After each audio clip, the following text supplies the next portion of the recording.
On my right, fighting out of the red corner, wearing white trunks with red and green trim, hailing from Norwalk, California. He weighed in at 149 and 1/4 pounds with a record of 22 wins, 3 losses. He has 9 wins coming by way of knockout. Ladies and gentlemen, here is the 2008 What up, Wayne? Got a lot of fights tonight, so it could be a long stream. Stick in there if y'all can. But it should be some really exciting fights tonight, too. All Mexican card. You know, Mexicans, they come to fight. They come to fight. And I'm excited to see Andy Ruiz back in action. I haven't done one of these in a while, so I figured why not. And in the meantime, of course, we can talk about the draft. Marvin Wilson. Honestly, I think Marvin Wilson and Tamarion Terry found really perfect situations for themselves to be successful, man. I really do. Marvin Wilson is going to be on the same defensive line as guys like Myles Garrett and Jadeveon Clowney. So he's going to have an opportunity. Right? He's going to have an opportunity to really show, get one-on-one matchups and show that he, you know, might be a better situation for him to go undrafted than to be drafted into a situation where he can excel. I don't think there's any excuses for him up in Cleveland. And same thing with Terry, man. You're going to get a chance to play with one of the best, I would say probably one of the top 3 quarterbacks in the league with Russell Wilson. Playing opposite of potentially DK Metcalf. I mean, both guys are going to find they found themselves in, I think, good situations. So shout out to those two. Disappointing that they didn't get their name called, but and the fight just started. Our first fight of the night, Javier Molina versus Ramos. But yeah, both of those guys, man, maybe found decent situations for themselves to be successful, I believe. Jay Blast, what's going on, homie? A damn shame Arreola more active than most PBC guys. Thinking you the attitude will get you like Big Marv. Man, I don't know, man. PBC guys, man, they're a little bit more active, man. What happened with Bud? If you want to talk about guys being active. Feel for the boys, though. They're hard workers. Just can't believe the hype or get caught up in the sauce. Again, I think they found good situations for themselves in the free agent side of it. I know everybody's dream is to hear their name getting called, but they have a chance, man, to shut up all the haters. For sure. I say just put your head down, work hard, and they'll be all right. I think Arreola's going to put up a good fight tonight, though. Ruiz should win it, but don't sleep on Arreola. I don't think he can knock Ruiz out, and that ultimately is going to be his downside, in my opinion. But that last fight he had against Kanaki, man, I don't want to say Arreola won it, but man, he put on a hell of a performance in that fight against Kanaki, whatever you say his name. You don't always want to commit to hard jabs. So, good night of fights. You want to see how the other guy reacts to you so you don't get countered. So, you call with it a little bit, you think with it a little bit until you find your rhythm, and then you start drilling it. Oh, yeah. What you say, Lennox? You got a jabber. Oh, yeah. Ramos is a big welterweight, man. That kid is big. Could be the danger. He's only 20. But going on to what I was saying about Bud, what happened with Bud and Pacquiao? When is Bud going to fight somebody? At the welterweight division, I mean.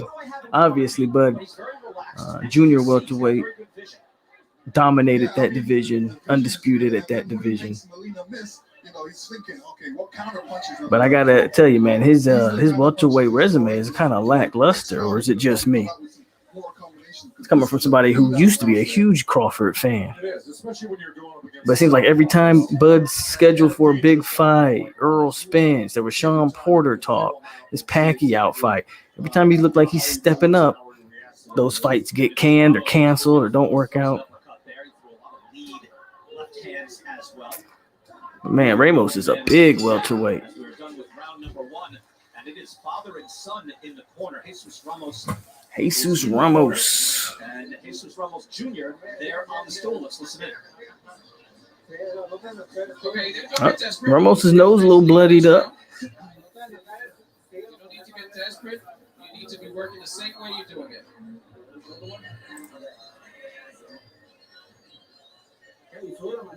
And get your hands up. Remember that. That's key. And just keep boxing. Boxing your style and your hands up. And you won that round. You gotta keep pressing. He doesn't hit hard. Don't worry about it. He doesn't hit hard. Just keep his body. Hit the like button and let's get it rolling. And again, in the meantime, feel free to talk about whatever y'all want to talk about tonight. We live on a Saturday night with some boxing in the background. OG, there he goes. Waiting for you, OG. I don't know if he was able to do that in the first round. But again, this is Lennox Lewis, the classic step-up fight. Ramos knows if I want to be fighting for a title this year, next year, this is the type of fighter I have to be able to go through and beat, if not dominate. Yeah, I mean, What was that? Is that a knock? their feet got caught up. Feet got tangled. Okay. Right-hander gets southpaw. His both weak feet are. Like he might have hurt his knee. That was weird. Awkward fall. But it was ruled a feet got tangled up, not ruled a knockdown. Yeah, he tripped over. I see it. Okay. You see what's happening here is Ramos is just putting on really hardcore pressure. Yeah, Ramos is stalking his opponent, man. He's bringing the fight. He's big, man. His size is just, yeah, man. For a welterweight, Ramos is big.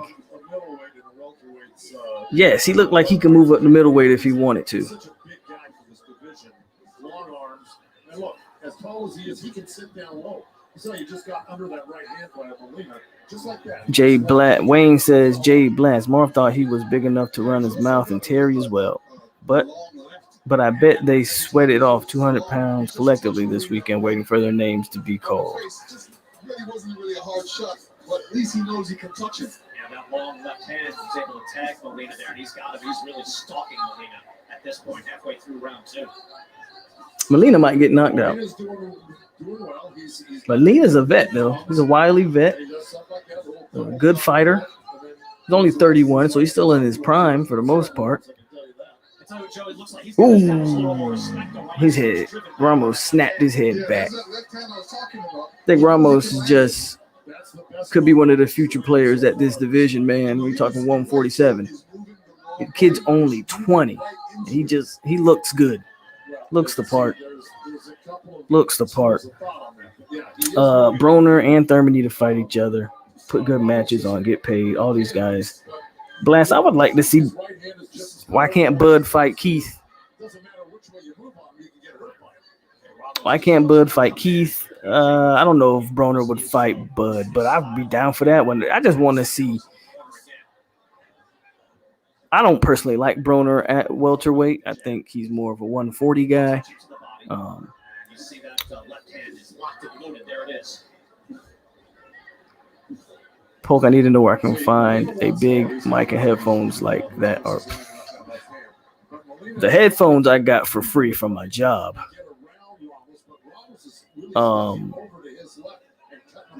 The mic had to push out a little penny for the mic. Panama, John Shields.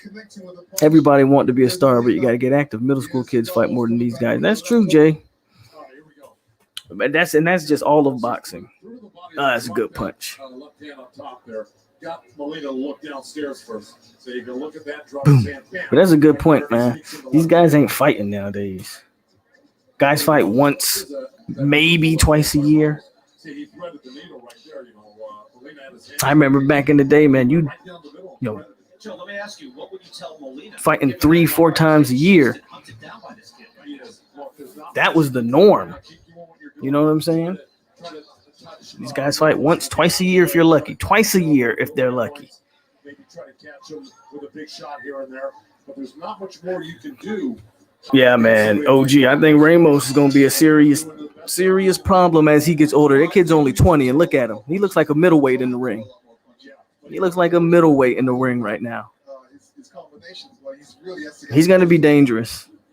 He might not even be at 147 long. He's still a kid, but he can put on an extra 10 pounds easy and not even feel it. Ooh, nice shot by Molina right there.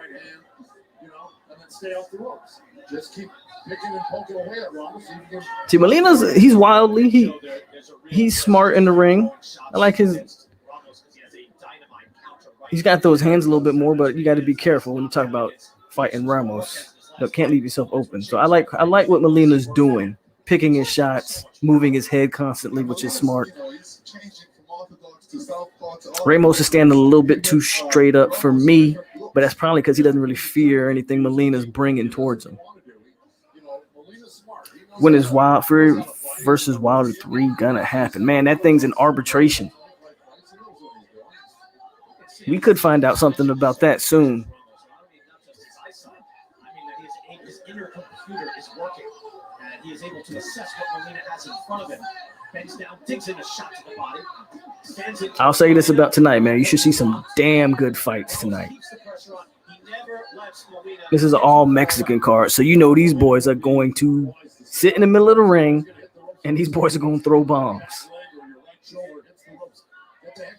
Man, Ramos is so big, OG. Am I tripping off his size, or am I making too much of that? Ramos is huge at 147. Ooh, nice uppercut from Ramos. See, that's the thing about Ramos. You got to get your hands back. We talk about this all the time. You got to get your hands back quick against him. That's true. That's one of the reasons why UFC has superseded boxing in the mainstream, is because at least with UFC, you get your fights. UFC, you're gonna get your fights. We will see John Bone Jones versus your boy Ngannou or whatever his name is. We will get that fight. Like you will get the fights you want to see in the UFC. No question about it. POLK, you ever boxed? Not like really, no. Never boxed. Everything I've ever done is boxing has kind of been like amateur, backyard, put on some gloves, have fun with it. So never nothing too serious. No. I just always loved the sport.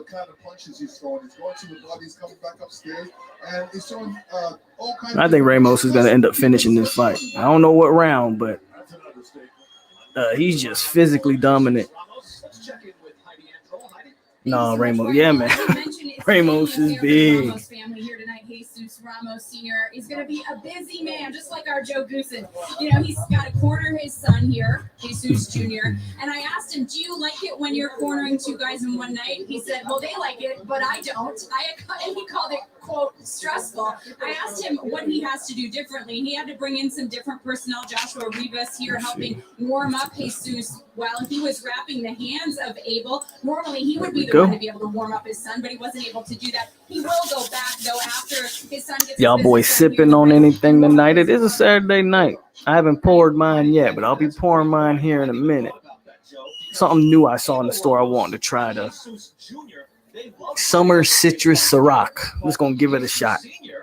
Ramos looked like he came into the fight. He looked like he probably weighed in at 147. He probably put on damn near 10 pounds, bro, in the when he hydrated. He's big.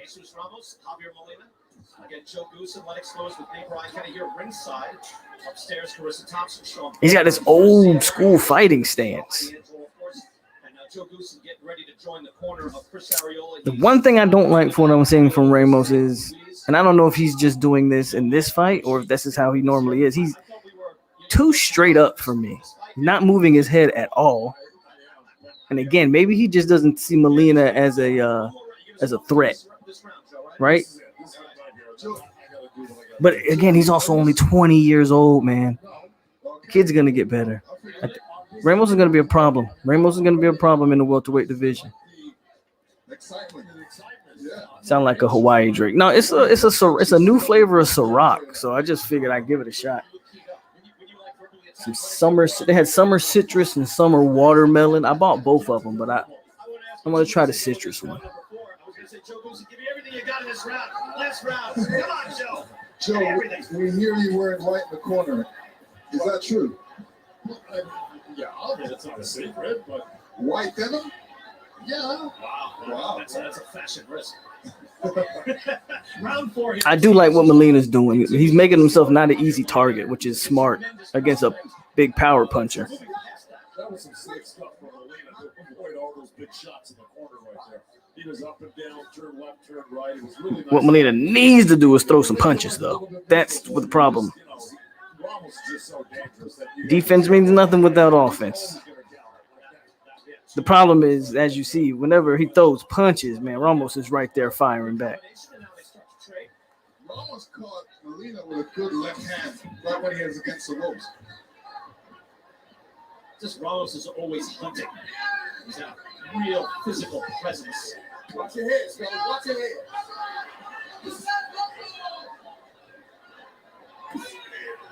Trying with the lead left. Molina now in the corner. Molina got to get out that corner.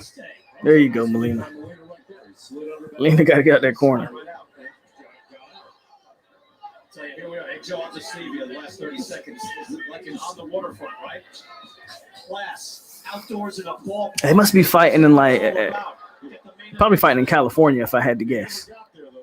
Being that this is May, got Cinco de Mayo. Ooh, good shot from Molina. Oh, Molina's showing that wily vet. He's sticking and moving, man. Yeah, good shots from Molina. He might have stole this round. Molina might have stole that round at the end. Molina might have stole that round. Andy Ruiz training with Canelo Camp has been life-changing, bro. I can't wait to see this fight. But I think Arreola's gonna have a good showing tonight, though. Personally, I do think Arreola's gonna have a good showing. I don't think he's gonna win, but I think he's gonna put up a good fight. And what's up, Maiden Day? By the way, so I got the fight crew in it, the OG fight crew, OG Kane and Maiden Day. They always watching the fights with me. And we got Wayne. He's used to it, and more importantly, he was saying, "Hey, Chris doesn't need a babysitter at this point in his life." Yeah, man, it's been a minute. We ain't done this in a minute. Figured this was a good fight to do. Most of these fights that I've been working the last few Saturdays with some of the decent fights that have been going on. I'm not gonna lie, man. Arreola is in shape, but so is Andy. Andy's in damn good shape too. I wish Andy would have took it that serious after he beat AJ, man. He's a big underdog tonight, but there's a clarity to Arreola as well, just as there was with Andy Ruiz. Clear in their mind, know they worked very hard, and know they're ready for the challenge tonight. He's a big underdog. Everyone expects Ruiz to win, but I think most people respect Arreola and know he will give everything he has. Yeah, absolutely. You know, he knows that he's the underdog coming in. I think he loves to be the underdog coming into those fights, so that really spurs him on. This is scheduled for 10. Jesus Ramos in the green trunks, Javier Molina in the white trunks. And again, Jesus' uncle Abel, that's Jesus Sr.'s brother, is scheduled to fight. He's 2 fights away. He's going to take on Omar Figueroa. I feel like Molina has started to figure Ramos out a little bit. He's able to move, stick move, not get hit. I think Molina's coming along in this fight, personally. He's moving laterally. He's not giving Ramos anything to look at, really. Every time Ramos is trying to load up on something, Molina moves, which is very smart. Good strategy from a veteran, from a 31-year-old fighter fighting a 20-year-old fighter. It's a good fight for Ramos. All that movement is getting him a little bit tired, so he's taking a rest at the moment. He's trying to find that opportunity to grab Ramos. To have that rest. Lex, I just don't know how Molina can win this fight, right? I mean, he's not outpointing him. He's not the stronger man. I mean, he's up against it. I don't know what he comes up with. Well, it's going to be difficult. Yeah, it's going to be difficult because he's waiting too much when he should be trying to find a way and throw some combinations like that and moving forward. But, he's still scurrying around, using his defense. Ramos does the more of that though. That could be it. Ramos got to start throwing more punches in bunches. Did eat a shot to the body, though. See Ramos constantly on the prowl. Uppercut there from Molina, nicely done. Well, he's doing a little hunt and peck right now, Lennox, so it's not bad, but there's body work there from Ramos. It's hard to be consistent, just as he has success. Ramos. See, that's why I'll never go off of this punch stat stuff, because I'm watching this fight. I don't see where Ramos has landed damn near 25 more punches. He's landed the more significant punches, I think. There you go, right there. Now that was nice. Those body shots are digging in. Break down Molina. 20-year-old kid going to work. Experience beyond his years, big left hand. See, Ramos is throwing a good array of punches. You know, he's going to the body, then to the head. That was a sharp right hand from Molina. Tell you, man, Molina has figured some stuff out, man. Maybe we don't need to sleep on Molina. Molina done figured a little bit out. Go listen to that commentary. That commentary might be a little biased. But Molina in there fighting. That's why I don't ride with Money Mayweather train. Staying unbeatable is impressive, but I just don't like his style of defense all day. I don't know, man. You got to respect Floyd. I can agree that his style it's not user friendly, right? It's not casual friendly. Not calling you a casual Wayne. I'm just saying it's people pay to see people get put on the floor. You feel me? Dig into the body, different sides of the body, to straight in the middle, to the side. Then if you would have landed that headshot more flush, woof. Here's some more body punches by Ramos. OG came Maiden Day still scratching his head from the fin. Man, Maiden Day was not happy with that one, bro. To the head. These kind of array of punches, this is what the kind of punches you do. You punch to break a guy down. You can't just be a head. Round 6 of 10. To the head all the time. You gotta hit the body. For the second half of this fight, round number 6. Tampa signed they signed that Hurricane kicker. I saw. They signed him as an undrafted free agent, OG. I'm just impressed, Lennox, the way he constantly moves forward. Sometimes behind the jab, but other times just through his physical presence. Yes, you know, he's a big man and he's imposing his will on Molina. So he's keeping Molina scared to a point, you know, worried. He's got to be wary. Yeah. You know, he's getting, those are real shots. He's not just popping out a light jab. He throws a hard. At least y'all didn't draft him in the second round this time, though. At least they were smart and let the guy go undrafted and then sign him. We've gone through 5 rounds. Let's check in with Larry Hazard, see how he hasn't scored so far. Larry, Buck's finally doing smart things. Well, so far I have Ramos ahead 49-46. A little bit too strong for the kid. You know, I think that Molina would do a little bit better if he would move to his left and use his jab more. He's got to get away because Ramos is just a strong guy. He's overpowering, and I think that he knows that Molina can't hurt him. So I agree with that. I don't think he thinks Molina can hurt him. Round 4, because Ramos took a little break. But I don't think they're giving Molina the credit. I think Molina's boxing a good fight. Larry, thank you so much. I didn't even know if he won a round in there against Ramos. Not that it's not competitive. I don't know if he's taking a round. What do you think? Yeah, I didn't think he won a round, but you know, there was one round that was close.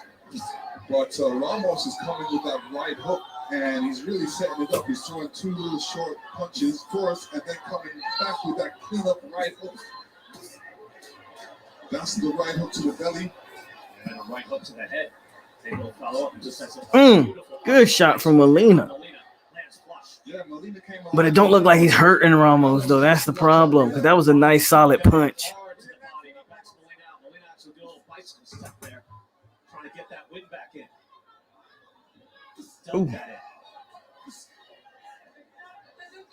A slight abrasion on the right eyebrow of Jesus Ramos. Maybe for one of those hooks. So I see a little spot. Blood, not much.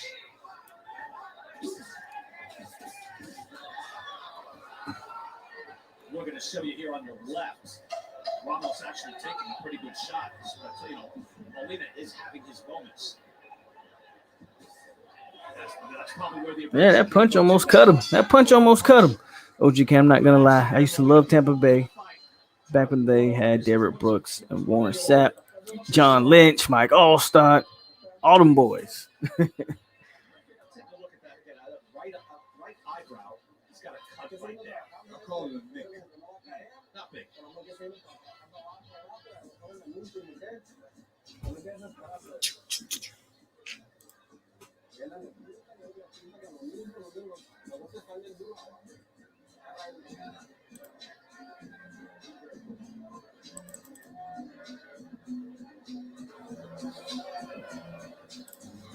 Molina having some success here, Lennox. And again, off a miss from Ramos, able to counter.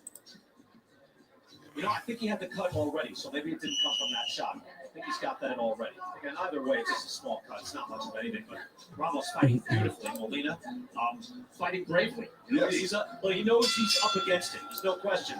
But this is what you get. You're 31 years old. At one point, Javier Molina was the phenom, right? He beat Danny Garcia to make the U.S. Olympic team. Wow. That takes some doing. Yes, it does.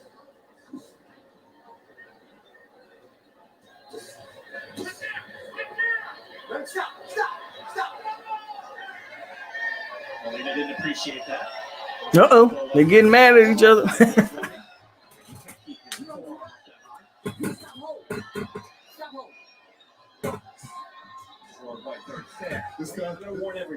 It's kind of weird, you know. The guy's Molina's been dancing around the ring for a long. He's got to get tired, so he wants to hold to catch his breath. But the referee's saying, "Don't hold. You can't hold. Stop your holding." What would you like me to do, ref? Ref, give me some ideas. You see, Ramos is But they're not giving Molina his credit. He's boxing, man. He's boxing this kid. I'm not saying he's winning the fight, but this fight is a lot better than they're giving it credit for. Molina, Yeah. 2008. Again, a great experience for him. And he does come off a loss. Joe Goosen mentioned that to Jose Pedraza. Pedraza was just too active, too long, and he got outboxed. This is a very different scenario. This is a guy who's hunting you and throwing hard body shots. Very different fight. Yeah, Ramos using that strength. Oof. I'm surprised. Pushed him into the ropes. Say no pushing because he did push him. There was a little bit illegal. Pushed him again. Now Molina comes in. Then hits him on the back of the head. Come on now. Over the top of his head, cuffed him. But Molina's slowly getting broken down, taking everything he can. Nice hook by Molina. He's not getting broken down. What are we talking about here? Back to the body goes Ramos. I'm not saying Ramos can't catch him, but he ain't getting broken down. Countering with the left hand.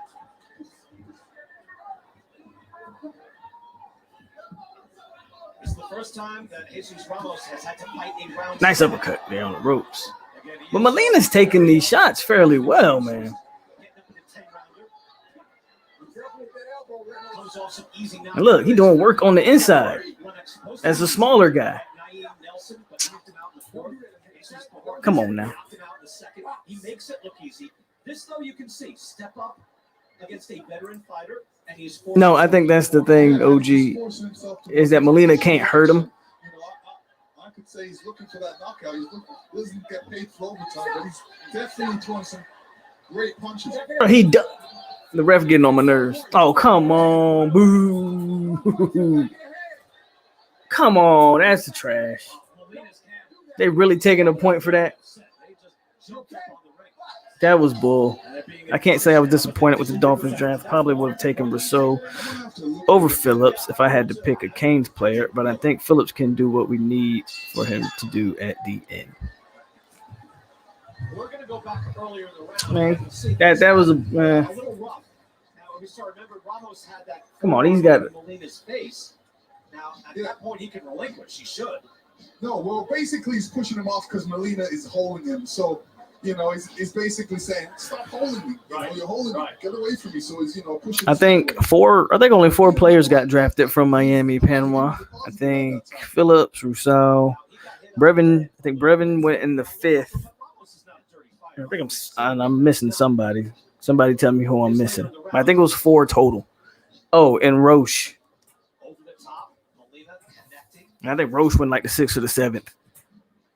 And now is that? Oh, so he took the point away from hitting him on the back of the head? Yeah, I don't think he should have took a point. No, he shouldn't have took a point. That was garbage. With a punch, he didn't realize. He just threw the punch. He didn't know where it landed. Yeah, I know. Look, I know refereeing in real time, and he did strike him in the back of the head. He didn't mean to, and the fighter was moving in at the same time. Yeah. I think a warning would have been a better. Wish they would still let Tarver commentate. Best in the business. I haven't heard Tarver call a fight in years. When was the last time Antonio Tarver called a fight? But in Molina's corner, Lennox, they were I can't remember. They went mad. And, most trainers will go mad at that because they don't know the truth. They may have seen something or realized that shouldn't have happened. Lennox, can I just say, having been socially distant from you and Joe for so long, it's nice to sit here 64 degrees in the sunshine. Good to be sitting here with you. Good to be back with you. They blackballed my guy. Yeah, I haven't heard Tarver call a fight in a long time. For that matter, I haven't heard Roy call a fight either. I see Luis Ortiz in the crowd. So these fighters have been all action as promised. Good hard body shot by Jesus Ramos. I like the way Ramos comes in, keeps his hands up before he throws a punch. We had good fights on Fox earlier in the night. Erislandy Lara, one-shot knockout of Thomas Lamana, and Eduardo Ramirez, terrific young featherweight, took care of Isaac Aguilar in an action. Yeah, Luis Ortiz back there. And now we're underway. This is the first of 4 fights tonight here on the pay-per-view. We've got a lot of time leading up to the main event. Andy Ruiz and Chris Arreola. This is a good fight for this is a good fight for Ramos. He's gonna learn a lot from this fight. He's gonna win this fight. But I think again, he made some mistakes in my opinion in this fight, but he's gonna learn from it. The punches landed in wide favor of Jesus Ramos. Molina able to get underneath that shot, turn southpaw briefly. Because if Molina had more pop, he could do some damage. You see Ramos' face is a little swollen. He's got a little cut. Ramos almost wants him to throw a punch so he can throw a combination off of his punch. Tarver too busy wanting to schedule a fight with Mike Tyson. No, Panama, they already hinted tonight. Lennox Lewis and Mike Tyson. That might be something they announced tonight. Lennox Lewis hinted towards it. So they might have an old Lennox versus Mike. We got like Roy calling fights too. Maybe we need at least 2 O-lines. Man, Jay, I don't know what's going on with that O-line recruiting or that transfer portal. Give me at least 1. 2 would be ideal for sure. Ooh, headbutt. Yeah. Molina led with the head and hit him right in the chops.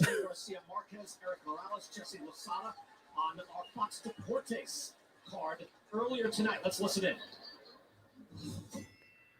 All right, Maiden Day. Let's talk about it. I'm gonna let you vent. Talk to me, Maiden Day. What don't you like about what the Dolphins did in the draft, man? Oh, Jesus. Y madruga el cornflake. Desayuno, papá. Mano izquierda. Llena de puros. That boy got dropped. We're gonna have to see our picks turn out once they on the field. Now, what didn't you like though? A Mexican roundtable, which will be seen later in the show, and Mikey Garcia and Eric Morales, El Terrible, an all-time great, will be involved. One would tear his ACL in camp on that. I feel you. I feel you, Jay. I feel you, bro. Like you said, with our luck, somebody, like you said, tear an ACL or tear their shoulder out of the socket, or our luck. You're absolutely right. Scheduled for 10. Jesus Ramos, 15-0, 14 wins by knockout. You wonder, Lennox, how hard will he put the foot on the accelerator to get a KO? Or is he satisfied with probably winning most every round? I'll tell you this, though. I got a lot more confidence. I've been calling for Love Taylor to move inside. After watching the draft, I saw a lot of tackles get drafted with the same height, arm length of Love Taylor. Love Taylor could probably play tackle, man. Well, I know he can play tackle. I feel like he would be better inside, but if we have to leave, if we have to go with Love Taylor on the outside at 6'4", 300 plus, I'm cool with that. I saw a few 6'4" offensive tackles get drafted, so I'm cool. I have faith. I honestly believe this O-line is going to be better, man. I really do. Only a 10-round fight. It's interesting you say that, Lennox, and I wonder now if Molina can replicate that. Is there anything he can do, like, you know, double up on a jab and try to move forward? Well, I think he's trying to catch Ramos when he's in between throwing punches, or trying to catch him, you know, off balance. But Ramos, you know, is keeping his defense nice and tight. He's, you know, what he's doing is rocking his shoulders. So anytime Molina throws a punch, you know, he's moving to one side and coming back with a combination. We should have traded up to get Williams, the running back from UNC, but Chris Greer was capping, talking about he wasn't a priority. And then OG says he loves him some Laura. I like Laura too. To this day, I tell you, Laura beat Canelo. I don't care what anybody says. To this day, I don't care how many times I watch that fight. Laura beat Canelo. They robbed Laura in that fight. See, Ramos' nose is getting busted up. So you can't tell me Molina is not putting in effective work and he's not fighting. I think the commentary has been very biased. I know Ramos is the future protege, 20-year-old, exciting, big body welterweight. But I think Molina taught Ramos a lot in this fight. I really do. Ramos didn't dominate like I think some people thought. Like I thought he might have. Tyson, or excuse me, winner goes first. Lewis Tyson suit with the lineman from that fight in Memphis over 2000.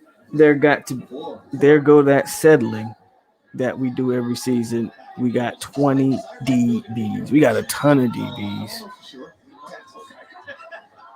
And at this point, I'm not even mad at it.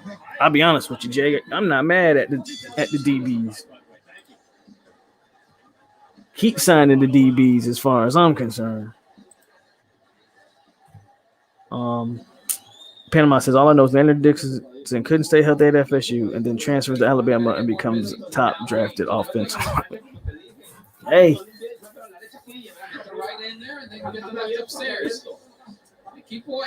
Couldn't stay healthy a lick.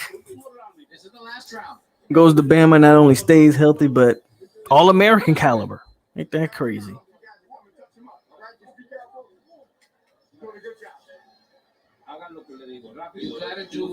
That's what happens when you pump them boys full of roids down there in Tuscaloosa.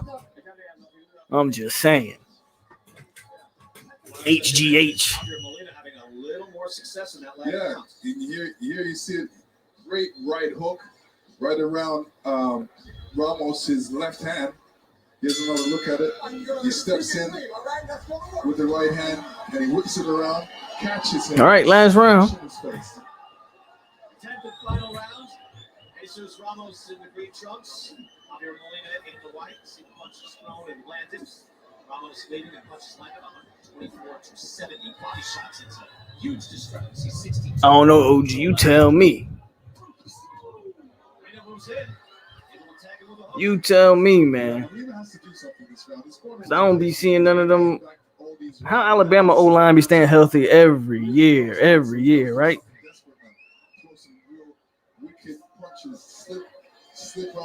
We can't get a break, like Jay Blast say. Every year we got injuries. Hell, Love Taylor went down last year. Didn't finish out the year last year because of injuries. We can't get guys to stay healthy for nothing. He's at welterweight. He's fighting over the weight, so it's possible Lennox could be campaigning at 154. You think? Yeah, I mean he's tall and he's still growing. He's still a young kid, so he may go up in weight. Well, I like what he's doing now. He's showing different angles. You know, he's not just a tall fighter. He's showing he's a short fighter. He's showing his forward. He's showing his backward. Dickerson also got Francois hurt in that Alabama game. It's almost like I scratch your back, you scratch my neck, then you know he's playing for Alabama. I'm serious about this. I want a title shot in the near future. This is why I'm fighting a fighter like Javier Molina. I'm stepping up, and he has really shown that he's able not only to fight a veteran fighter like this, but win it. I wouldn't say easily, convincingly, exactly. He's made to work. This is why you step up. But Ramos is passing the test. And I will tell everybody out there, I did not see Lennox Lewis doing road. Bro, I don't think Jay. I don't think that fight will ever happen. I would love to see that fight happen. I think that fight is bigger than Fury, Wilder, Fury, AJ. I think Wilder Joshua is the biggest fight that could be made in boxing, and the only fight that might be bigger than that, Spence, Bud, maybe. Yeah, Spence or Spence or Bud, maybe. The problem is, I don't think that fight will ever happen. When the fight should have happened, believe whoever you want to believe, but everybody claimed to be dugging everybody. And now Wilder has to get this belt back. Because if he doesn't get the belt back, then AJ's never going to fight him, period. AJ's not going to have a reason to fight him.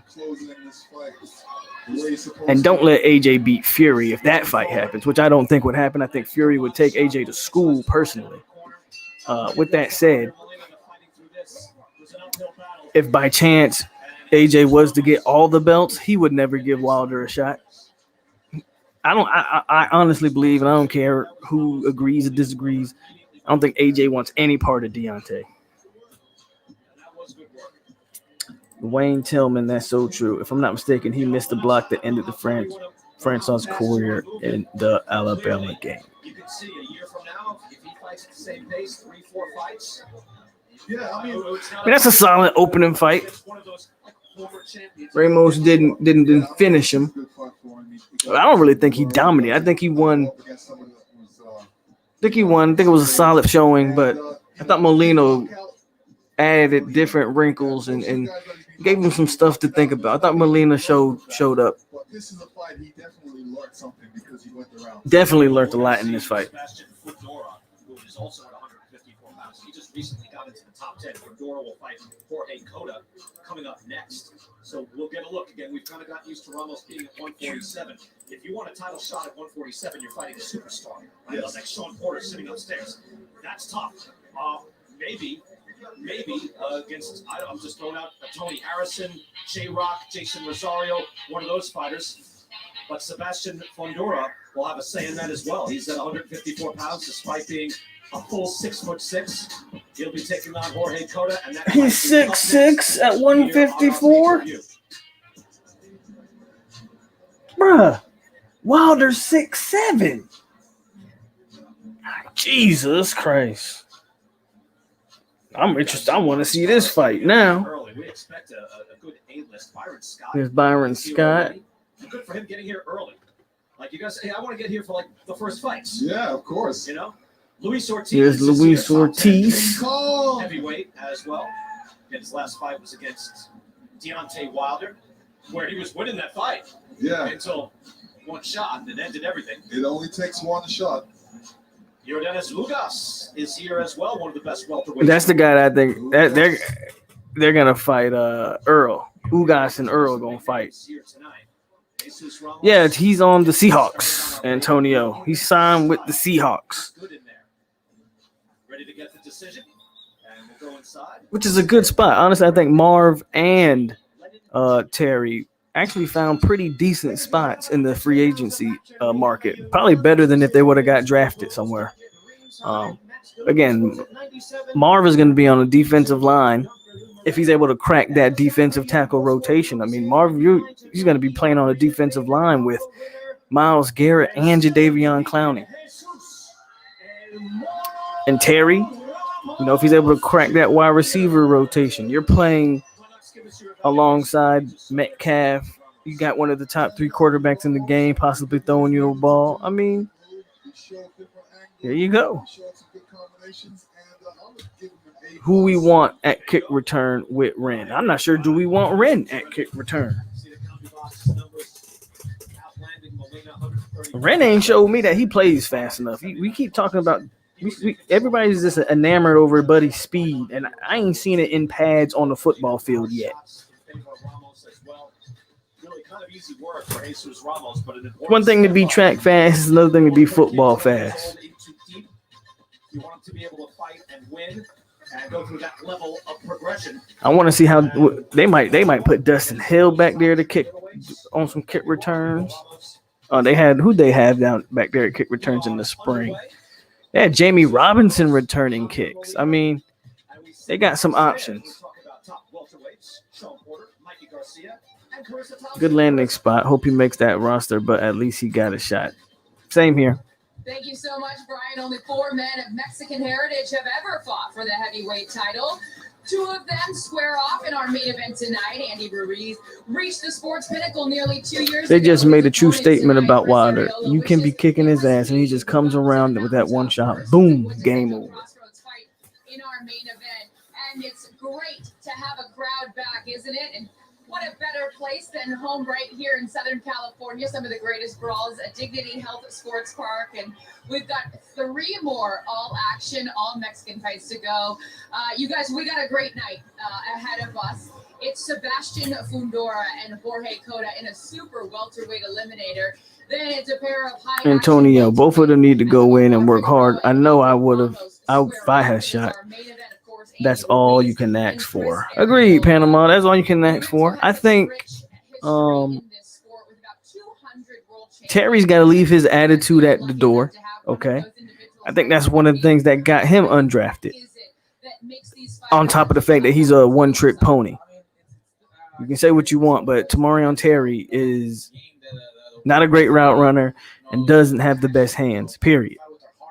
But he's fast. Okay. So show that he can improve on those aspects of his game, 1. 2, leave his attitude at the door. I think that's one of the things that got him undrafted. Probably the main thing that got him undrafted. You can't be a one-trick pony and have an attitude problem, which we saw numerous times from Tamarion Terry, arguing with coaches on the sideline, throwing fits, crying on the sideline. Leave that stuff. Leave that stuff at the door. Come in, clean slate, work hard. I think Tamarion Terry be fine. If anything, at the worst, I think Terry could be a guy that can play for you on special teams, right? As far as Marvin goes, just continue to get stronger. What's crazy about Marv is his sophomore and junior year tape is really good. Really good. So show that last year was just a anomaly. It was weird COVID. Just show that last year was just that. What you need, and don't be coming out here calling out the coaches either. No more. Stop doing that. Stop calling out your coaches and your organization. That doesn't fly in the NFL, and I'll keep saying that to the end. The NFL doesn't need you. That's why Marvin Wilson went undrafted. I would almost guarantee you, had Marvin Wilson not said a word, handled that in-house or whatever, not took it public on social media, blasted out at 2 a.m, he would have got drafted. Even with the way he played last year, somebody still would have took a chance on that. Panama Jack, that was the one. Gave up the sack to Tallahassee native who played at FSU Development School, and Jimbo ignored him. I think Travis J should play closer to the line of scrimmage. Always looks lost in coverage. I've already talked about, I don't believe it's the safeties issues. The way Fuller plays the safeties is my problem. Stop putting your safeties one-on-one in the slot. What's the point of running a 4-2-5 if the safety's always in man coverage? He does it with both of his safeties, strong and free safety. He throws them in one-on-one coverage. That's my issue. There's a reason he's a safety and not a corner. And how about Josh Ball getting drafted? Talking about a mauler that got out here. Of course, the characters. Yeah, that's the only reason why Ball got kicked off the team. You can't go around beating up girlfriends and then expect the team, especially into, first of all, that's bad regardless of the climate. But the point I'm making is in today's climate, maybe some things that you maybe could have got away with 10, 20 years ago. Yeah, that ain't going to happen nowadays. FSU had no choice but to kick him off the roster. No choice but to kick him off the roster. First and foremost, Because Ball's a talented dude. But again, you can't go around beating up girlfriends and think a team's just gonna hold on to you. And Chris ARREOLA battling Andy Ruiz. What is the state of the Mexican fighter in boxing right now, Mikey? Where is it at? The Mexican boxing has always been, at the highest in boxing. Currently, we have the biggest name in boxing with Canelo Alvarez. What's up with McCray? Had like 10 INTs his freshman year in camp. I talked about McCray a couple weeks ago. I don't know what's going. I like McCray. I think McCray should get more playing time than DJ Lundy. I don't like DJ Lundy as a linebacker. I just don't think in 2021 DJ Lundy can play linebacker. Not at the college level, he can't. And he damn sure ain't projecting to the NFL as a linebacker. Look at the linebackers that get drafted. You're talking guys in the 220-pound, 230-pound range. Nobody's drafting 250, 60-pound linebackers anymore, and that's what Lundy is. Lundy ain't got the lateral quickness. Lundy don't have the hips. Lundy can't do it. Jaleel McCray is the guy. I don't know if McCray is in bad with the Coach Marv. I don't know if he's like in the doghouse. I don't know. But I think your rotation should be Dix, Gaynor, McCray, and if Emmett Rice is healthy, Emmett. If not, give me Kavion Glenn in that role. Those should be kind of your four guys that you rotate at this 4-2-5.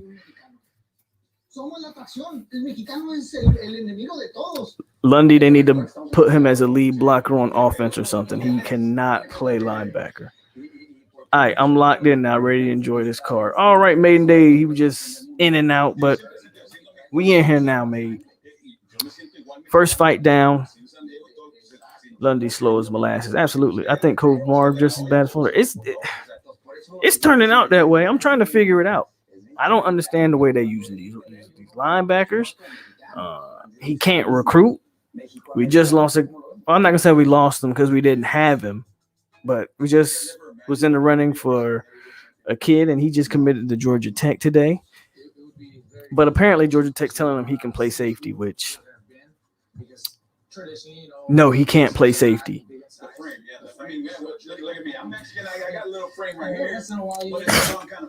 don't know what they're talking about right here, so we'll turn that down to the next fight. There you go. I don't see him recruiting either. That's really I agree, Maiden Day. I agree.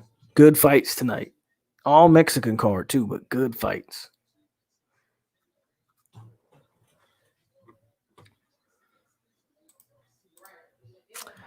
Glenn.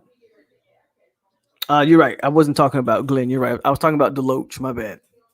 I didn't mean Glenn. I meant Deloach. You're absolutely right. I meant Deloach. Deloach, McCray, Dix, Gaynor. That's what I meant, not Glenn. And I wouldn't mind seeing McCluster get some burn too. When's the last time our linebackers blew someone up? Manny finna sleep Mikey. You think so? You think Manny can beat Mike? You think Manny gonna sleep?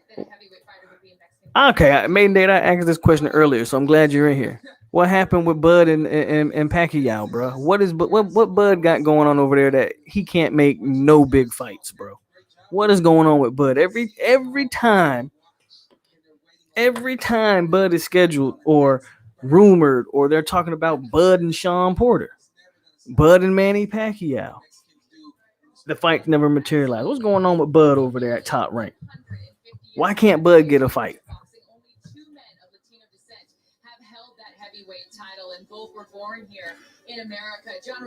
He said Garcia is so overrated.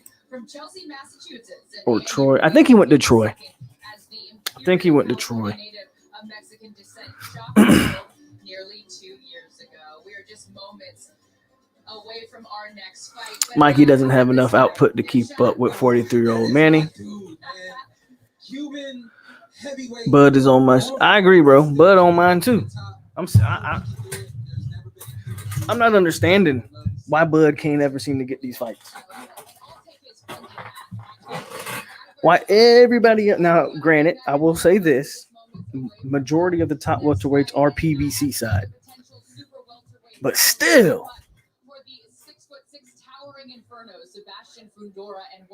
I want to see this 6'6" freaking 154 pound kid. That's ridiculous. That's Wilder is 6'7", bro. That is crazy. 6'6" at 154. He also had Sean Porter and turned it down. That's what I'm saying, bro. He had Sean Porter lined up. He had Bud was announced as all but done. When the hell is Bud gonna fight somebody, man? I know we've talked about this a lot. When is Bud gonna fight somebody? Bud, like number one pound for pound. Spence wants 65-35. He don't want to have to fight. But man, Jay, I don't rock with that. Let me tell you why. Jay Blast, I can't rock with that.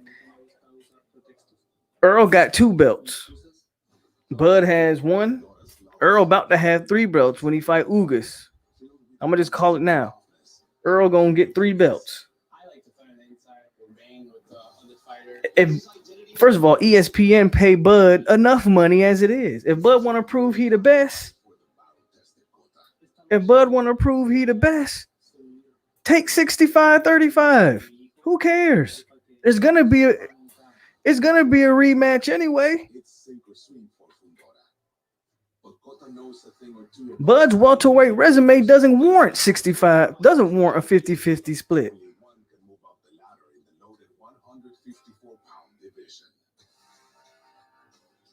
They're not going to pay Bud off of what he did at 140. They're going to pay Bud at what he did off 147. And Bud ain't done nothing at 147. Joe Horn, Amir Khan, a broken Kell Brook. That's his resume, bro. That's his resume. Bud is a dog. I used to be a big Bud fan. But come on. At 147, we talking. We're not talking what he did at 140. We know what he did at 140. Earl May says Earl for the last 2 years was trying to fight Canelo. You think Spence don't want to fight Bud? Talking about pound for pound, but all he beat is bums. I'll say all he beat at 147 is bums. 140, we know Bud's legit, man. Bud a dog at who he picks to fight. Just my opinion. There you go. Bud is ducking. I feel like he ducking too. Bud moved up to fight them guys. He ran to fight who? Joe Horn? Because he ain't fought Sean Porter. Sean Porter, Danny Garcia, Earl Spence. Hell, Keith Thurman's out there. Hell, at this point, I'll take Bud and Broner. Like, come on, Bud. Give me somebody. She's not nervous. She said she's excited to see him implement all the things. Bud moved up to fight no one. The last big fight Bud had was against old Gamboa. That's his best on his resume, OG. Gamboa. Gamboa is the best on his resume. Bro, look how big this Fundora dude is. This is ridiculous. If y'all are watching this, this is ridiculous. This dude is 6'6". At 154. Whew.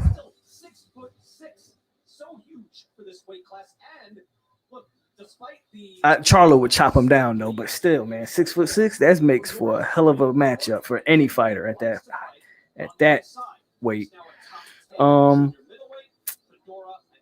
backed out of the 23rd hour. That's what I'm saying. That fight was all but done, and all of a sudden, you know.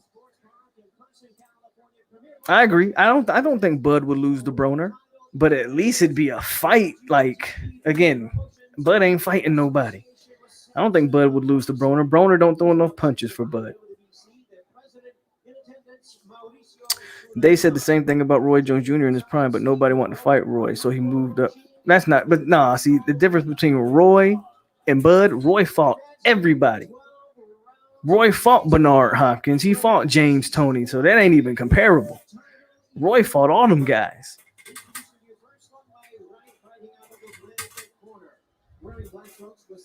Roy was so dominant, he made guys look bad. Ain't even the same. Charlo versus Eubanks in the UK. That should be in America, but I'll take it. That should be in America. Charlo, we talking middleweight Charlo, obviously, because Eubank fights at 168, if I'm not mistaken. But I'll take either. I'll take Charlo in that. Earl already said this last year at 147. Good luck to Bud. Roy wasn't ducking though. That's what I'm saying, Antonio. Roy didn't duck a damn soul. He fought he fought everybody. He moved up to heavyweight because there was no more. There was nothing left for him at middleweight and light heavy. So he tested himself. Introducing the towering inferno, Sebastian Fundora. Referee in charge. Bud legit supposed to be pound for pound, best welterweight in the world, yet can't find a fight. Can't find a fight. One thing that stood out to me, Lennox Lewis. I just don't buy it. I don't know if Bud is overvaluing himself or what, trying to get Charlo paid. We don't support boxing here. Charlo gonna get paid regardless. I agree. Now he goes over to the UK. That's going to be a huge, I don't even think the UK can have. I don't even think the UK can have crowds yet.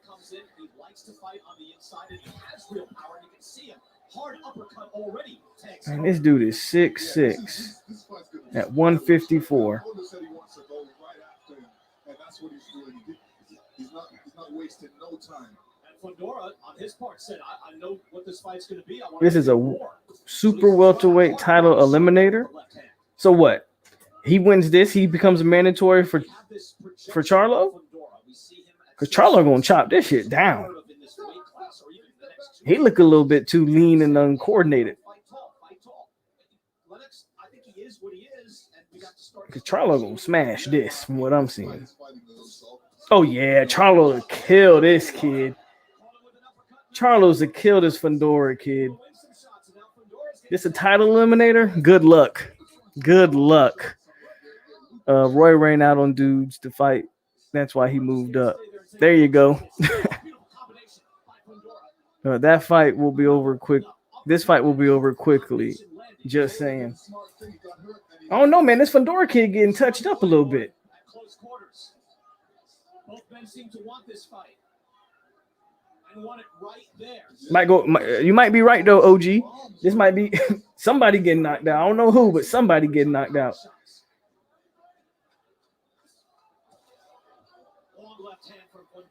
It's a title eliminator, so ain't neither one of them fucking with Charlo though. Pope, you going live for Canelo next weekend? Yep, I'll do it. That should be a damn good fight. Billy Joe, Billy Saunders, and Canelo. Yep, I'll be live for it. Absolutely. They said Roy Jones ducked Felix Trinidad before they finally fought each other late. Nah, Roy ain't ducked no. I like Tito, but Roy ain't ducked no Tito, bro. Man, I'm telling you, this Fundora kid about to get knocked out, bro. OG, he finna get knocked out. Somebody getting knocked out. Fundora not moving his head very well. Right there to be hit. Again, very good offensively. Don't see great defense from him yet. He finna knock him out, bro. Yes, sir, maiden day. Bud will get smoked by Earl. I think it'll be a good fight. I don't want to just come out and say Bud will get smoked. I'm not going to sit here and act like Bud is a bum. Okay, I'm not calling Bud a bum at all. But the way he acting is kind of suspect. That's all I'm going to say.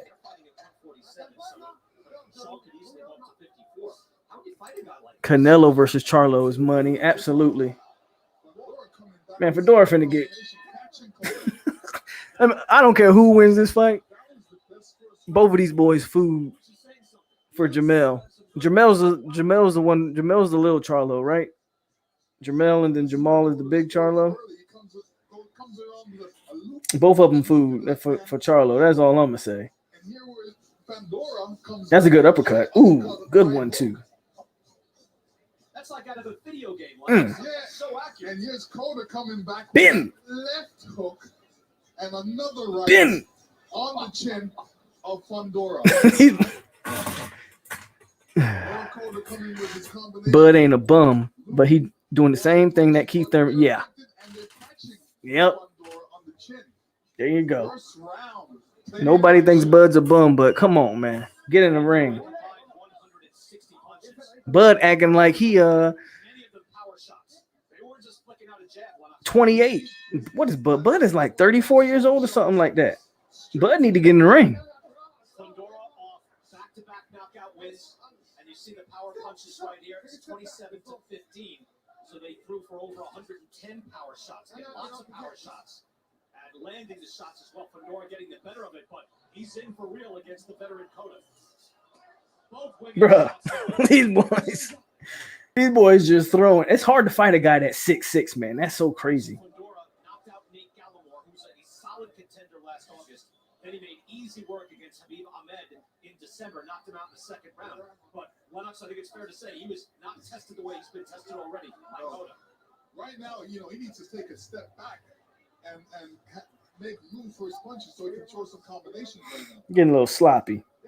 Come on, ref, break that shit. What are they doing, ref? Get in there. Damn. Reasonably critical of the way Fundora does not seem to use his advantages, which is again his height. This man 6'6" and he getting touched up like this. Come on, man. Use your height. You're 6'6". It's not smart. Just wing shots on the inside against a man who's built like this. Yeah, but Fundora's doing the right thing. Notice I keep bringing up Roy because I lost track of boxing. Roy started to decline, which led to retirement, but I enjoyed. Hey, Panama. Roy's my favorite modern day fighter. And in my opinion, he's the greatest boxer in my lifetime. Fundora is smothering Cota right now, trying to get a little bit of it. He really doesn't have it. Cota is able to get the better of things on the inside. There's a smattering of Bro, these dudes are just wrestling. This guy is 6'6", and that is not using his length, not using his reach. Cota is trapped in the corner. He's got to get out. Eats another left hand. Fundora throwing some great uppercuts. I tell you, Fundora has just been smothering Jorge Cota. I'm still looking for that blood. I can't see it. I know it's coming from somewhere. It's on the shoulders of Fundora. He is not letting Cota breathe. There it is. I saw off the nose, I believe. So he must have cut him Lennox with one of those uppercuts. Cota bloodied up. But it's hard to see who really landed anything. Ooh. That was another good left hand from Fundora. Now he's winging a right. F man Fundora, because he's so long, man. He got all that torque on his punches. With a man 6'6", 154. Good hard left hand again. But these boys is throwing punches. Pushing Cota back so he can get some punching room. This is what he needs to do. He has to do that. And the funniest thing on the screen right now, round 2 of That's what I'm saying. Why is he fighting inside and you 6'6"? I don't know if this fight's going to go 12. No, this fight ain't going 12. Somebody getting clipped. winging uppercut from Fundora. Solid Big ass kid. This kid huge, man. Boxers think that shit cute. Get the bag while you can before you like Chris Bird trying to fight Oscar. Yeah, 6'6" trying to fight inside. I don't get it, man. I don't get it. If he get clipped, that's all on him.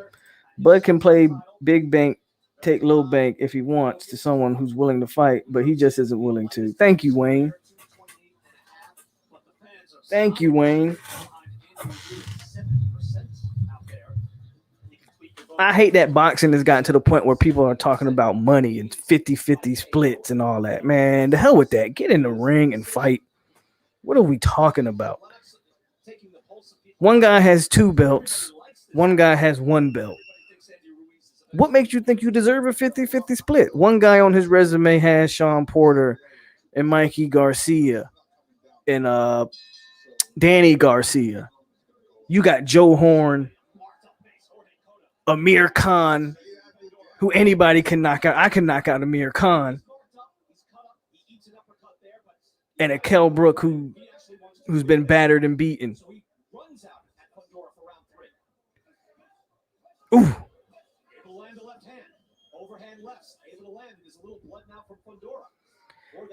Whoever training this kid need to teach him how to use a jab. Only 6'6" kid in the division, and he ain't using a jab. He throws some good power shots though, and he's got a solid chin, I guess. I don't know if Coda's not really known for knocking dudes out. Eats another shot. Fundora's really putting a whooping on Coda, but Coda is still there and still dangerous. I basically haven't seen Fundora ever box. You know, this is the way he boxes right at the beginning. Yep. But this is against a tougher man. Now, Coda has been in there with Jamel Charlo. He got stopped. He lost close to Jason Rosario, and he got knocked out by Erickson Lubin when Lubin was on the way up. So when he's fought the top guys, he has lost, but he's lost close to Rosario. And again, he is a step up in class for Fundora.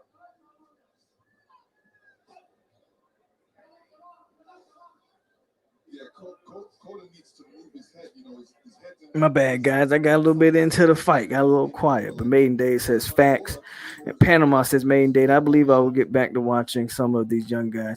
Might as well Panama. Might as well. I ain't gonna lie now. Coda face look messed up. I look like it's gonna be closed tonight. They in there brawling. Man, Coda's eye is jacked up. Yes, he is. I just don't like the way this 6'6" kid fights. He's too big to be fighting like this. Like I said, this is a title eliminator. I don't know if this is for the mandatory belt or exactly what, but if I'm not mistaken, Charlo has all the belts at 154. Correct me if I'm wrong. Or he might not have. He has all but one. Either has all of them or he's missing one. Either way, come on, man. If this is for a mandatory spot, man, Charlo gonna eat this kid up.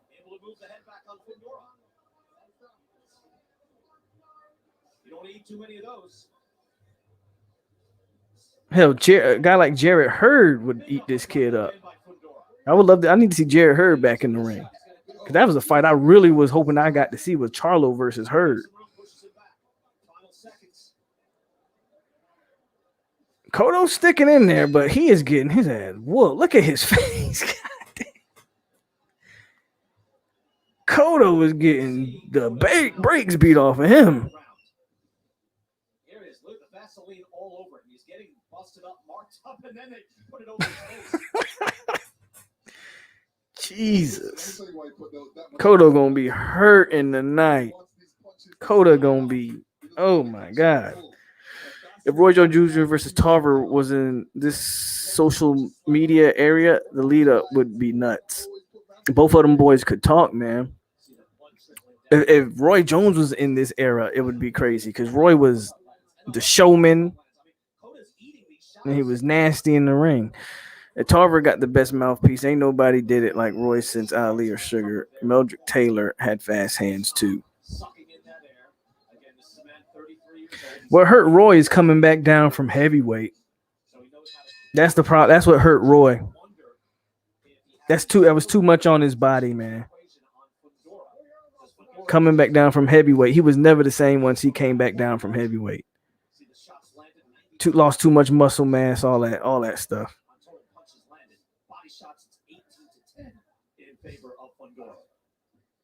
Fundora would have a lot more success if he just took a step back.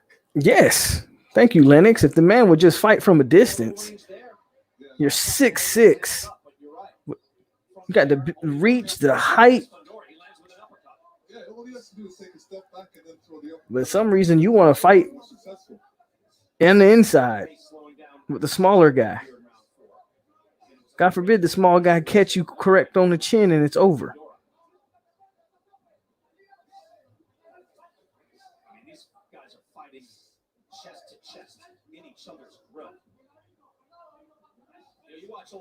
Yeah, man, these Mexican boys don't give a damn about none of that. You just throw hands. Get in there and throw hands. Yeah. 15 rounds. Oh, I've seen some of those fights. And both guys are usually bloody. Yeah, and they would just trade, and they just let it go. That used to be the art of boxing. It's a brutal art right now, but that's what you're witnessing. Both men want to fight and trade on the inside and break each other down. Ooh, good shot. Punctuated with a big left hand from Fundora. Good shot by Fundora. Coda's on his way out. Big winging shots goes away. Coda's on his way out. Trying to get out of trouble, trying to get close. And now trying to hold on. Coda's on his way out. Oh my God, he's getting his ass destroyed. Trying to stay on his feet. This is a dangerous spot right now for Coda. He doesn't look good. Up on the ropes. Coda's on his way out. He's got a minute left in this round. Digs in a body shot. And I would say this is Finish them all. Ooh, yeah. Big hard left hand straight away. Coda trying to stay on his feet. He's The corner might want to stop this. shaky legs. Hey, corner might want to stop this. Coda's getting punished right now. Be his last stand. Now he wants to fight from a distance. Now he's fighting from a distance and picking his shots. Fundora trying to get a little space. Teeing him up. Yeah, he is. He's just teeing him up right now. Bit. There you go. That was a good stop, man. That was a good stop. I don't care. That was a good stop. You might have saved that dude's life because he wasn't good. Shout out to Coda. He wasn't quitting. He was ready to die in there. But that was a good stop. Want to see it end. Yeah, he's getting the brakes beat off of him. He was getting the brakes beat off of him. Was hurt. I don't know what the right call is. He was hurt, but you know, this is he'll go till he gets knocked out. You know, he wants to go out on his shield, but there's so much fight in him. He hated the referee for stopping that. I think it was a good stop. That's just me. I don't know what the right call is. I'm not even. I would say normally, Lennox, you tell me. The first line of defense is your own corner, right? Yes. Your own corner, and you see, look, that was a team effort by Coda. So That dude looking like, man, he got the hell beat out of him. Panama Jack, look up Secure. Yeah, man. Shakir, Devin Haney. Haney's my guy, but Shakir's nice, man. If I had a criticism for Roy, I would say he didn't have a great defense, but he made it. You know who else didn't have a great defense? Muhammad Ali. You know, Muhammad Ali did everything wrong in a boxing ring in terms of defensively. He kept his hands down. He leaned back from shots. He was just so physically superior that it didn't matter. It's the same thing with Roy Jones. Roy Jones was just more athletically gifted than everybody he fought. He didn't need great defense. His athleticism was his defense. It's the same thing. He wasn't great defensively, but neither was Ali. Didn't have to be.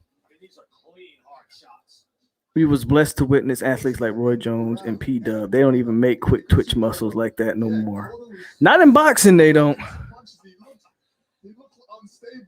And now that I think about it, Jay Blast, you might be right. I can't. Even in football, like guys are straight line speed, but who's got that agility like we used to see in football?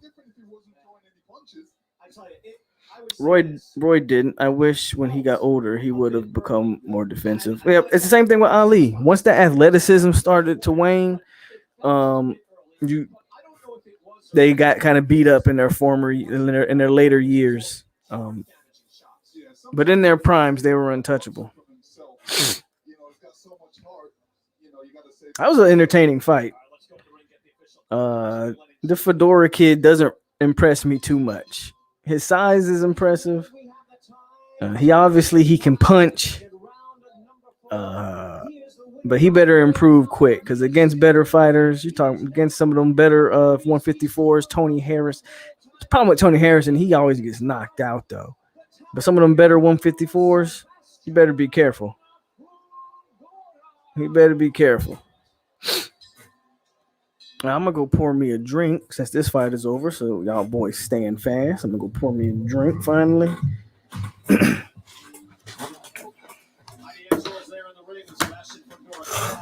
you very much, Brian. Well, Sebastian, we've been in the bubble. You haven't been able to hear this incredible crowd. What was this like for you tonight to have the fans here? First off, I'd like to thank my team, Mr. Al Heyman, PBC, for putting on a great show for LA and for the fans to come out here and to watch me fight. I'm extremely grateful. It was just good. It was a good feeling to hear the cheers, the boos, everything. You know, it's a good feeling. You know, to fight in front of people again, and I'm honored. Let's talk about this performance. I mean, obviously, I think they're booing because of the stoppage. Do you agree with the stoppage? You know what? It was a good trading fight. He was hitting me, I was hitting him, but I think my punches were doing more damage, and that's why the referee stepped in. Before he called the fight, I saw he was getting hit with hard punches, and I don't know, I would have stopped the fight before that, like that same round, but I'm not the ref, I'm the boxer, and I just do what I'm told. In terms of that fourth round, what did you sense that you knew? It seemed as though you just started to unleash. What did you sense in Jorge Cota? Well, I saw his leg wobble. I saw his legs wobble the first round, but he was still able to take those punches and keep making the fight. So, but the second time I saw that, I knew how to go for a kill. It's another title eliminator. What do you say to the 154-pound division after this performance here tonight? We're here. If you guys ready for war, we're here to take it. So bring it on. Their name? I don't call out names, but we're ranked number 10 in Ring Magazine, so everybody above us, why not? All right, excellent. I know that excited you, and Brian, you talked to him about that, so we'll send it back to you ringside. Heidi, thank you so much. I mentioned to him, hey, do you know you're in the top 10 Ring Magazine? He says, oh, yeah, it's big. He said, hard work is paying off. I wonder what Mikey Garcia, Sean Porter think. Most professional fighters usually will stop a fight earlier than a fan, by the way. So we're wondering, should it be stopped? Should it not? We'll hear now from Sean, Mikey, and Carissa Thompson. Carissa? I'm glad you asked, Brian. What do you think, Sean? Jorge Cota, he was fighting back. Let you know that he was still cognizant. He was able to defend himself. Well, he was taking a lot of punches. I understand that, but he was fighting back, and I thought that it would stop prematurely. But at the end of the day, we're looking out for these fighters, and that's all we can. And just had landed that one punch that made you know that he was still in this a little bit. Mikey, what was your takeaway? I think ref might have could have waited just a different moment for a different moment to step in, because Cota did land a few punches right at that moment. So that's why the crowd again gets a little uneasy on that. Bad timing, right? Bad timing, because he was getting beat, he was getting hurt. Punches were hurting him, fairly well. So I think it's just bad timing. We can't forget that, but we always see the last moment, and I think the last moment is what left the bad taste in everyone's mouth. Yeah. Well, fighting will continue, but we have to stop for a moment because recently the boxing world tragically lost one of its larger-than-life figures. Marvelous Marvin Hagler was a first-ballot Hall of Famer and one of the sport's four kings that rumbled in the 80s. And on March 13th, he unexpectedly passed away at the age of 66. The boxing world continues to mourn, and who better to eulogize the man than one of his greatest adversaries? Wow. Perfect fit for Marvin Hagler because he was so determined. He was so special. He was so difficult. He had so much heart and so much power. And those two things combined, magic.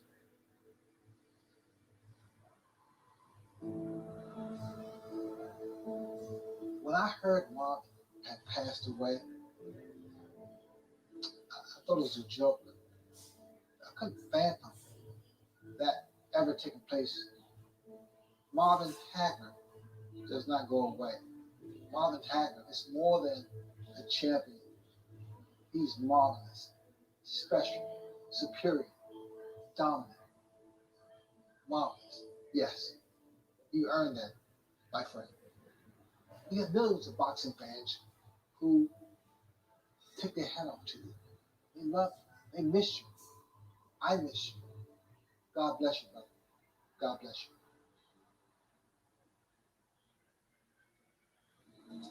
In Hagler's hometown of Brockton just announced Monday that they will name a street Marvin Hagler Drive in honor of the late Hall of Famer. And Sean, I know that he meant a lot to you.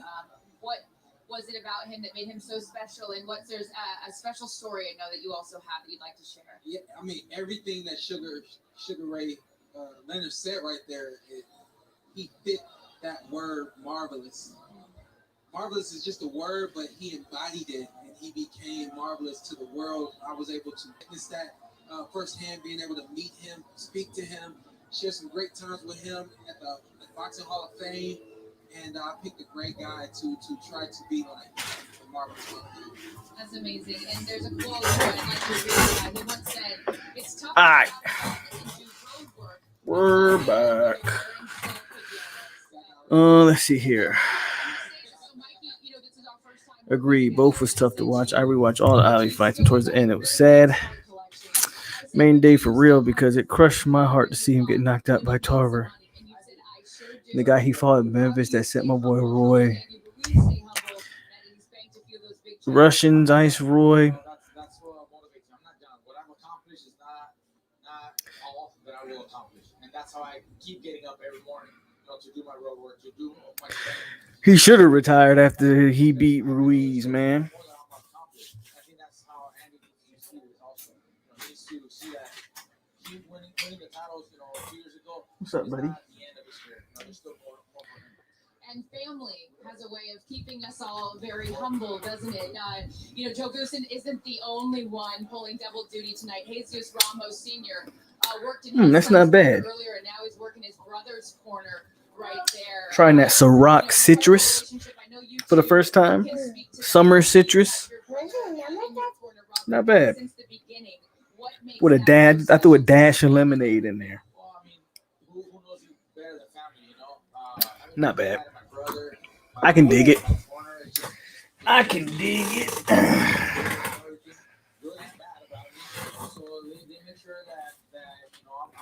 So is Mikey and Pac, is that official?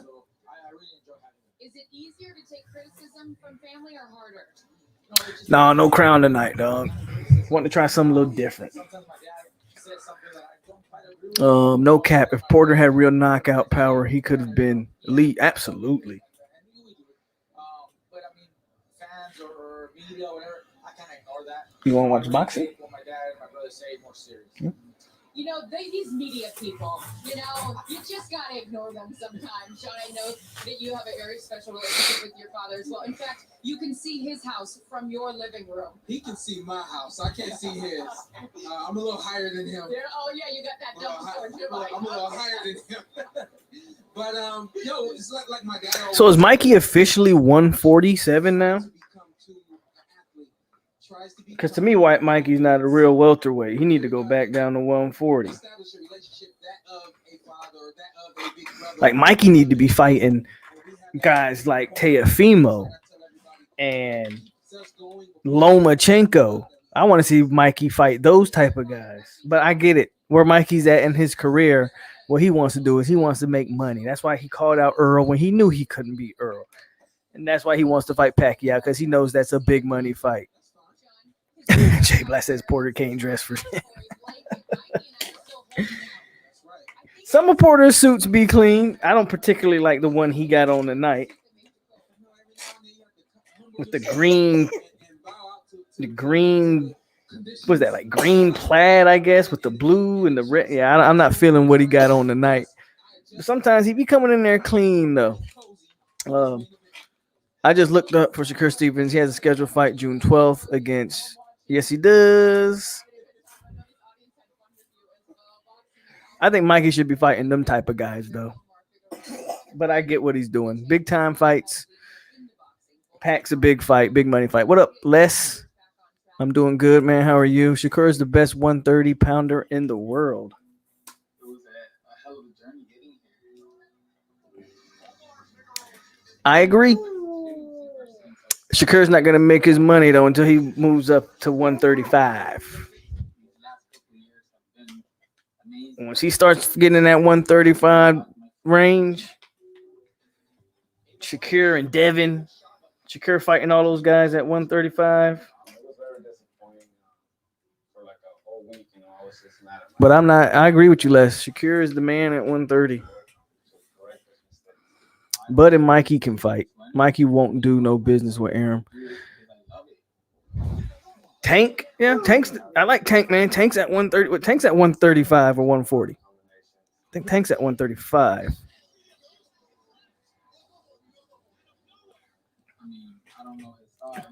That's what I'm saying, man. That 135, 140, those two weight classes, man, they have a chance to be special.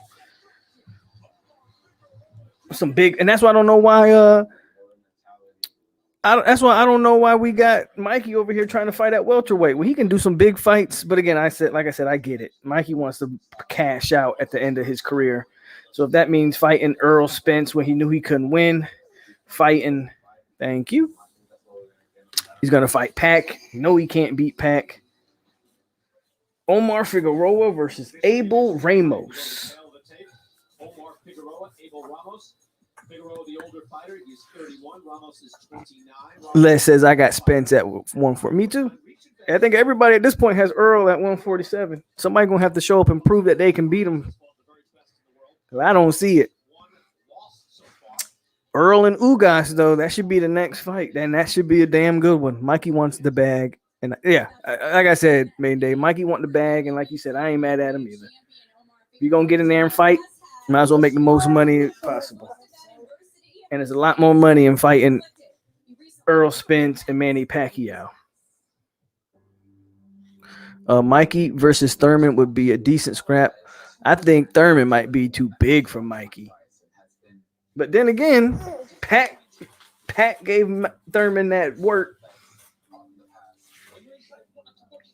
But like Maiden Dead said before, I think it was Maiden Dead who said it, Pacquiao's output is, why he was able to beat Keith. I don't know if Mikey could beat Keith.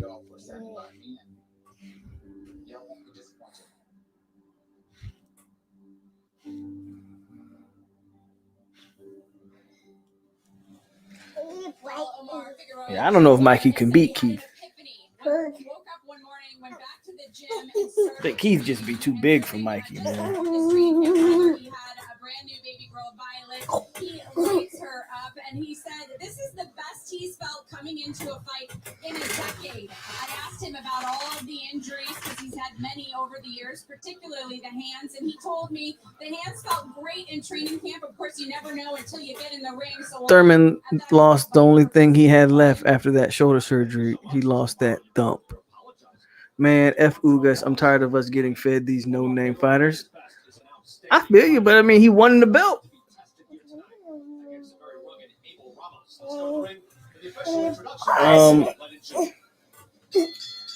Spence is gonna get that last belt out of the way. Now, if Bud want to come along and finally make that fight, and we can get undisputed at welterweight, then so be it. But if I'm Bud, if I'm Earl, I go after Ugas. I get that last belt. That's the way I look at it.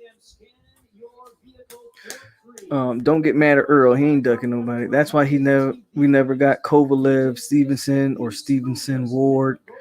Remember, man, Ward retired. By the way, I thought Ward lost that first fight against Kovalev.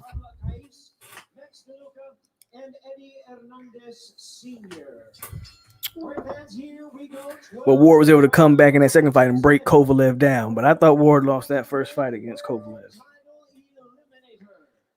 Introducing you first on my right, fighting out of the red corner. Red trunks with silver and black trim, hailing from Casa Grande, Arizona. You watch some boxing? Watch some boxing? His record stands at 26 wins. Y'all give me your Mount Rushmore of heavyweights. Ooh. For me, it's Ali. I've told you guys plenty of times how I feel about Muhammad Ali.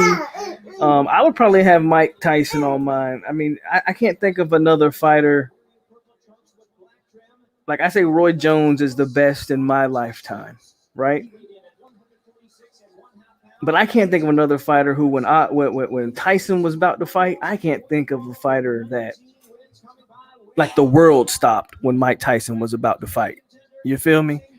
Like, you held your breath because you knew somebody was getting decapitated. Like, Tyson just scared you, and you weren't even in the ring with him. Like, you knew what was up with Tyson. So for me, I'm going to go Ali. I'm going to go Tyson. And I'm not going to go too far back like you did. I'm guessing that's Lennox Lewis for you. Or Joe Louis. It's probably Joe Louis. Joe Louis would obviously be on there. I'm not going to go that far back because, honestly, I didn't watch those guys. And, yes, Ali's a little far back for me, but I've watched so many of Ali's fights. Ali's on mine. Tyson's on mine. Some more modern-day guys.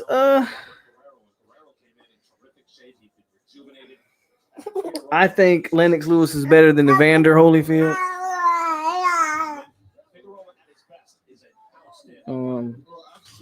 I don't want to put the typical names like a Joe Louis and some of these other guys.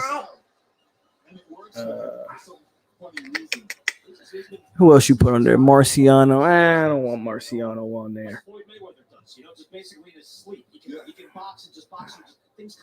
The hell? I'm gonna put Ali, Tyson. I'm gonna put Roy Jones,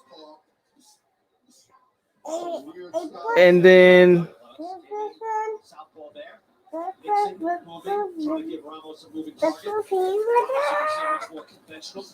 I'll put Joe Louis on there, just out of respect. I think you gotta have him. You gotta put Joe Louis on there.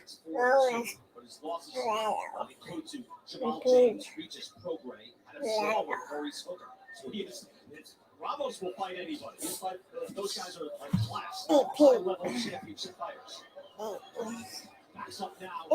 As Figueroa gets on. Why Figueroa fight like y'all ever watch the Drunken Master? I forget his real name, but I know y'all know who I'm talking about, man. Figueroa fight like him with all the moving and stuff. Thurman married that Peruvian princess. Yeah, bingo, Jay.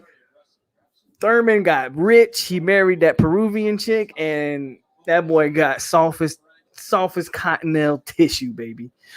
Tonio says Tyson, Ali, Holyfield, Lewis, and Roy Jones. Mendez says Ali, Lennox, Tyson, Holyfield. Honorable mention is Klitschko.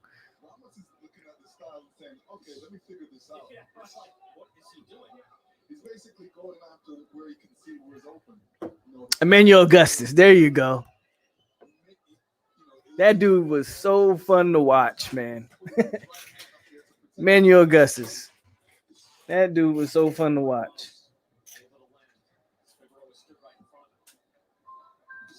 Good shots. This might be a good fight right here.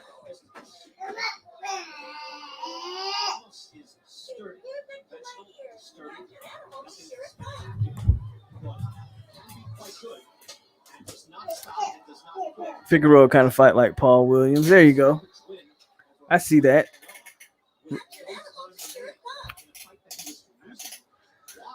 Absolutely maiden date. I wish Emmanuel Stewart would have got his hands on Deontay.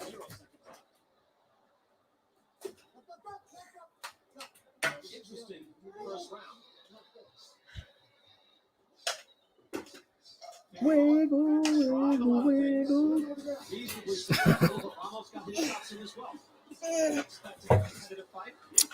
Yeah, man. I wish Emmanuel would have got his hands on Deontay. You'd see a whole man. That would have been dangerous.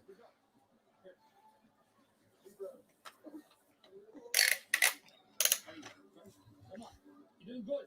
Hey, this guy, when you put the jab in front of him, he doesn't do anything.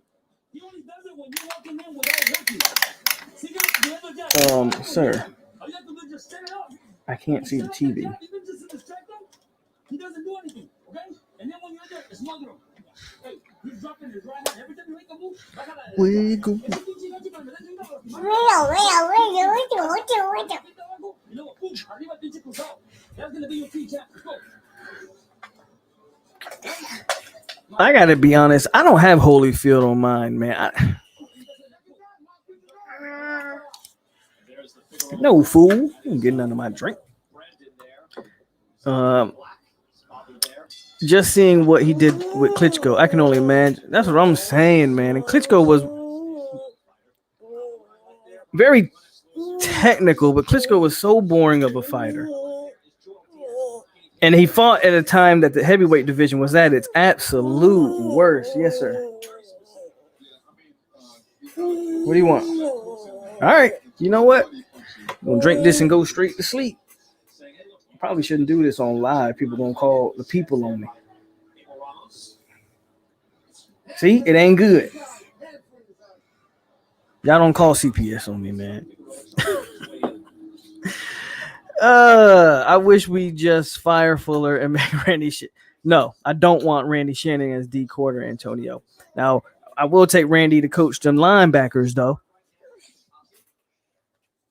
Joe Louis, and I did those way back watching old tapes. Evander doesn't get his respect. He doesn't really get it from me. I'm not gonna lie to you, main day. What Evander was, the man had a granite chin. I'll give Evander that. But he also is a guy who used to headbutt a shit ton. He's a guy who Lennox Lewis beat flat out in that first fight, and they robbed Lennox Lewis.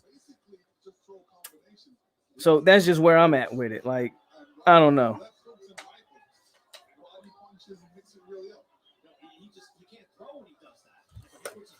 Modern day, in place of older two, I would have Lennox Lewis and Foreman just on the strength of his comeback. That's fair, George Foreman.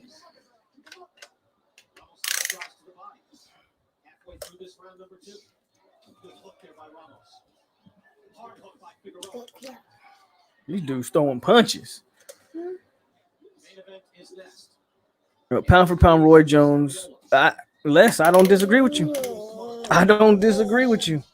Greatest fighter in my lifetime. Period. And one of the top 2 or 3 most talented fighters to ever fight. Probably one of the top 2 most talented fighters ever. Ali was the same. Ali and Roy Jones are really cut from the same cloth. And don't forget Sugar Ray Leonard when you talk about talent.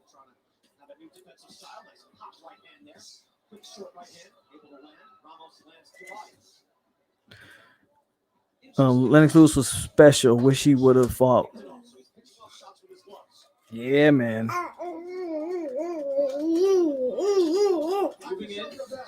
I would have loved to see Lennox versus Riddick Bowe. We didn't get to see Lennox versus Riddick Bowe, man. Riddick Bowe's a heavyweight that slept on because he didn't fight Lennox.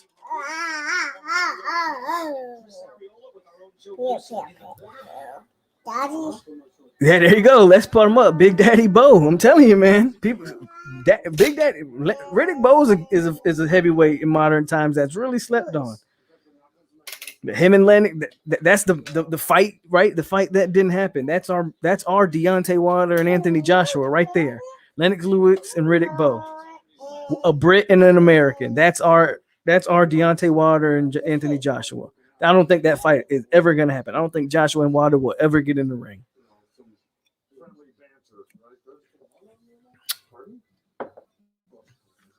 Joe, is it customary to put on the right glove first? Yeah. Big Daddy Bowe wasn't no joke, Les. He wasn't no joke. I remember when he threw the WBC title in the trash and everything. I wish he would have fought Lennox. But Lennox was special. I agree, Main Day. Lennox was the first real super heavyweight in the sense of you're talking about a guy that was 6'5", 6'6", 240 plus. But he wasn't like he could box, man. Lennox could box his ass off. And that's why he's been the last undisputed heavyweight champion.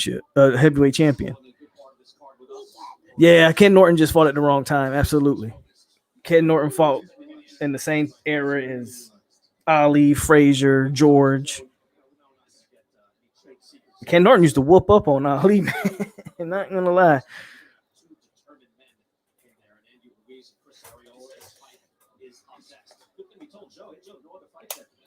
Main event is up next. Got a solid fight going on right here. Even fight so far, I think. But I'm also talking to y'all, so I'm not paying total attention to what's going on. But I think Ramos is doing pretty good work on Figueroa. He's going to the body, then he's hitting him upstairs. I think Ramos is doing good work.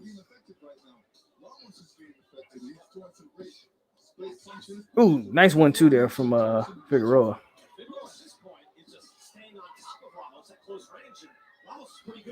Yeah, Ramos is doing good work. Figueroa got to stop playing. He looked like he's playing too much. All that movement don't mean nothing if you're getting your body beaten. Ramos hitting the body pretty well. What's wrong? Itching? Go get some lotion. Go get the lotion. Oh.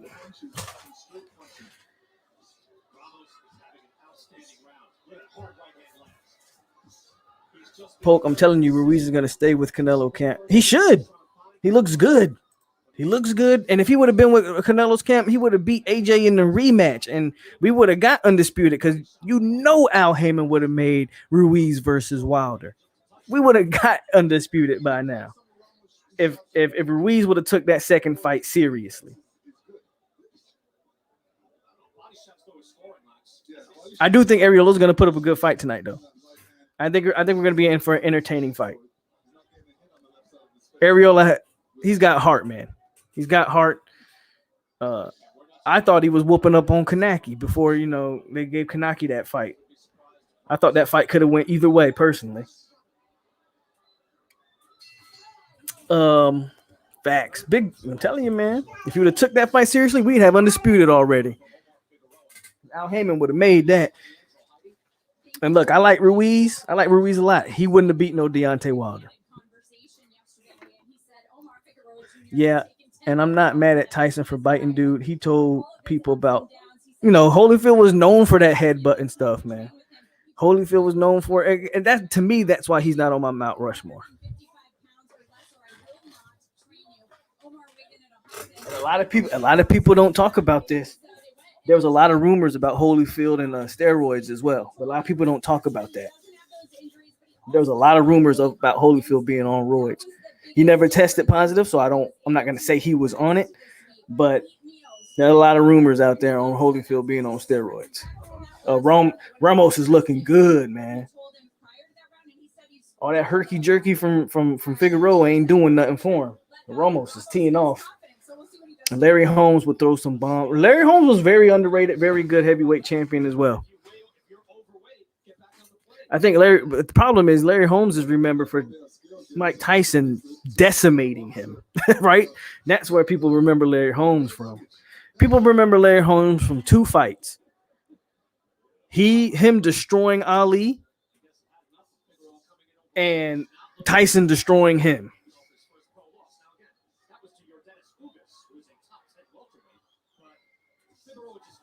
Hey, Ramos finna win this fight, bro. Yeah. Ramos is throwing some good straight right hands and some good hooks. Figueroa doing too much. Bro, fight. Because that moving ain't doing nothing. That boy's still teeing off on you. Ooh. Ooh.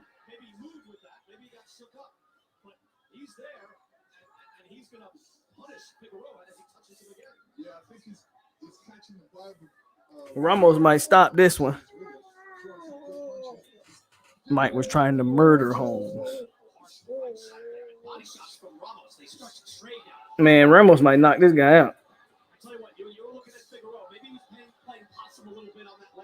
Let me tell you, see, Figueroa's got this style, and I figured it out now. It's called the TikTok. It's going one side to the other. So he's basically saying, okay. Yeah, what Figueroa doesn't realize is Ramos has timed his style. He's timed this herky-jerky shit that he's doing. Ooh. Bro, Ramos is in his back. This fight about to be over. Figueroa getting timed.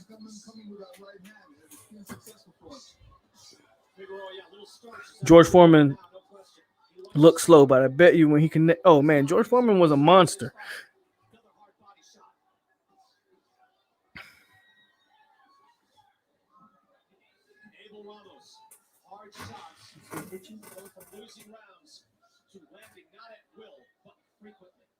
Convincingly, consistent. Uppercut lands again for Ramos. 5-punch combination for Ramos. Figueroa is getting hit. He needs to make his defense a lot better. Put both hands up. Bro, I don't know what Figueroa is doing right now, except getting his head beat off. moving forward. Now he throws a good combination. Return right hand. And a right hand from Figueroa as well. They are trading in this round. No, Ramos is trading with Figueroa's head. The feinting ain't fooling. Thank you. That feinting ain't fooling nothing. He's timing the feint. The feinting is actually working against him, in my opinion, because he's doing the same 1-2 dot. Oh, look at Caleb up at all Caleb Plant. White chocolate. Let's see what Caleb Plant talking about. Yeah, hand's feeling good, healing up. Wound up having to get a small incision made, but nothing too major, and everything's healing up. I'm already in the gym training and working, so When do you think you can fight next? Plan is for September, so hopefully we can get everything worked out and get the fans, the first undisputed super middleweight of all time, and everybody be able to see those belts around me. So yeah, Canelo's fighting Billy Joe Saunders next week. You're thinking you and Canelo in the fall? If everything works out, but regardless, I'm looking to become the first undisputed super middleweight. So whoever I have to fight or whatever I have to do. I want to see Plant needs about 2 or 3 more fights before he takes Canelo. But I think he matches up well with Canelo. But I don't want him to fight Canelo next. And give me one thing on the main event then. RUIZ ARREOLA, what do you think happens? I think that's an exciting fight, a great fight. I feel like Andy's got a lot of juice left in the tank and a lot of momentum, with his newfound team. And, he seems motivated and wanting to get back on track. So I got Andy tonight. All right, Caleb, we look forward to seeing you again. Hope to see you again soon. Yes, sir. Thank you, Caleb. Caleb Plant, super middleweight champion. Canelo Alvarez. Yeah, I mean, I like me some Caleb Plant, but he needs a couple more fights before he take that one. I don't want to see him fight Canelo right now. I don't think he's ready for Canelo right now. Give me 2 or 3 more, and we all in. That would be fantastic. Here we've got a fascinating fight. Abel Ramos and Omar Figueroa.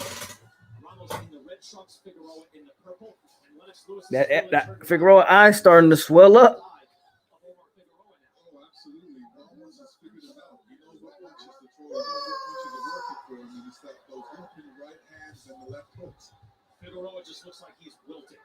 And Figueroa is like a clock. Tick tock. You know what side he's going to be on. He's going either one side or the other. Thank you, Lennox is saying it. He's like a clock. You're able to time his movements. And he's leaving his body wide open every time. That's where Ramos is making most of his money.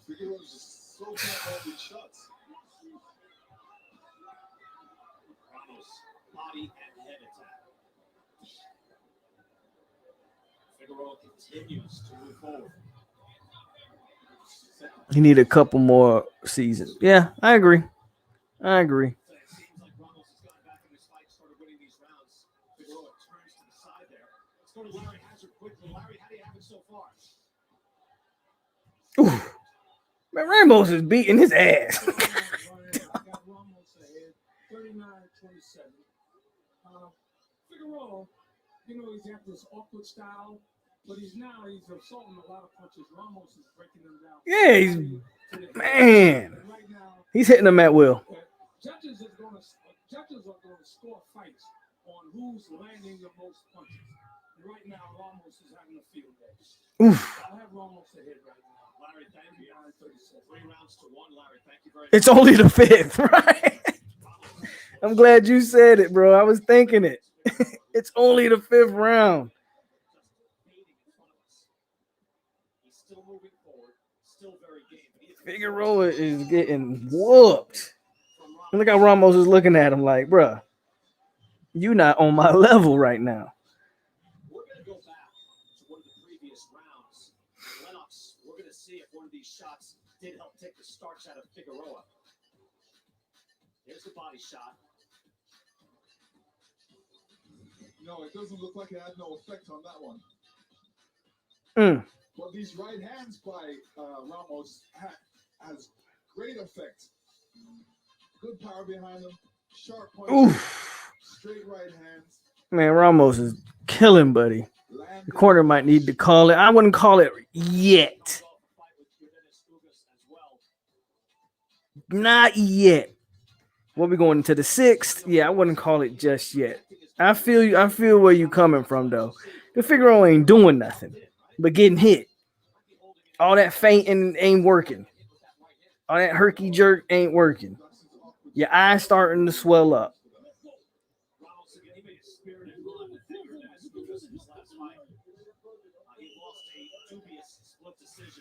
Man, that Spinks fight from Tyson, bro. I love watching that. The way Tyson, when he knocked Spinks out and he did that neck thing, man, Tyson was a monster, man. You probably never see nothing like Mike again. It just sucks that his personal life was in such shambles. Because if Tyson had just been had a normal, I know it's hard to say for the heavyweight champ to have a normal life, but you know what I mean. Like if he just had the right people in his corner to keep him straight. When Cuss died, that was the end of Tyson, man. If Tyson just could have had some stability in his life, you're talking about maybe the all-time greatest.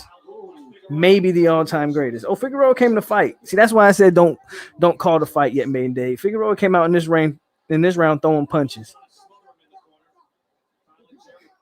That's why I said I didn't think it was time to call the fight just yet. He started off this round good. Figueroa has. Yeah, and having Don King obviously ruins your life. I like how Ramos gives himself some space, kind of pushes Figueroa back so it gives him some punching space. There it goes again. God, dog. How you just let somebody just.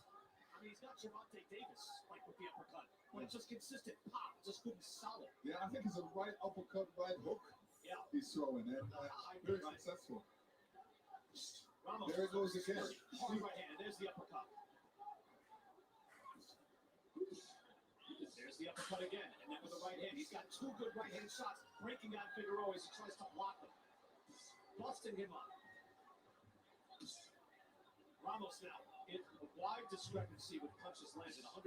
141. Bob Arum is the only devil left. I don't think Eddie Hearn's too far behind him personally. One thing I will give Eddie Hearn credit for is Eddie Hearn makes a lot of fights. And he needs to come back to that left hook. Right uppercut, left hook. His right hand is tight. Eddie Hearn's one of those promoters where if your favorite fighter is one of his if he's the promoter of your favorite fighter, you probably love Eddie Hearn. Because Eddie Hearn will put your fighter and his fighters in the best positions. I grew a disdain for Eddie Hearn during the whole AJ Wilder saga and how that all played out. That's why I grew a disdain for Eddie Hearn. But I won't deny that Eddie Hearn is actually a pretty damn good promoter. Eddie Ramos is going after the body where you can see, and that's what you're supposed to do. If you're not hitting him in the head and he's blocking it, Al Heyman. Gotta love Al Heyman. Oh, stop the fight. Figueroa's done. Oh, the bell saved him. The bell saved him. Figueroa was done. He might not get off the stool. Oh, he's coughing up blood. Yeah, he's coughing up. Look at the blood that's coming out of his mouth. He's coughing up blood. It's over. It's over. It's over. He might have ruptured his liver or some shit. Or like seriously, he was throwing up blood, man. Yeah, they should have called it. You was right. I thought Figueroa had more left in the tank. I didn't think he was gonna be coughing up blood in the corner. Ooh, that was bad.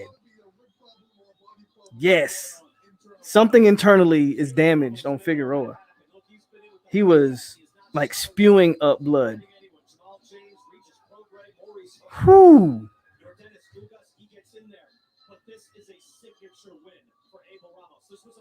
Abel Ramos looked good tonight. Main event next, fellas. Only got 3 of us left, but it's okay. We in here chilling, kicking it. Placing his shots to the body, and he was placing his uppercuts and right hooks, and they were successful and landing. I just love the way it unfolded because if you watch the first round, Yo, he mad, but it is what it is, bro. You got damaged. he's confident, but that man doesn't go anywhere. No, Abel Ramos did a great job tonight. Boxed very well. Spleen something, bro. And he looked like a great boxer tonight. And Omar Figueroa will have to go back. I don't. They're probably not gonna show it. But when he went to the corner, he was throwing up blood, bro. And at the end of the round, he started killing the body. Right here, boom. Right there, boom. Again, boom. And you can see he's hurt. You can see he was hurt. Boom. He started killing the body, and then the bell saved him. And watch, he runs to the corner. Yeah, they're not gonna show it, but he was throwing up blood. No. No. You could see the grimace on his face. He was looking like he wanted to get somewhere fast, and he did. He wanted to get somewhere fast to throw up. Yeah. He threw up blood, man. That was ugh.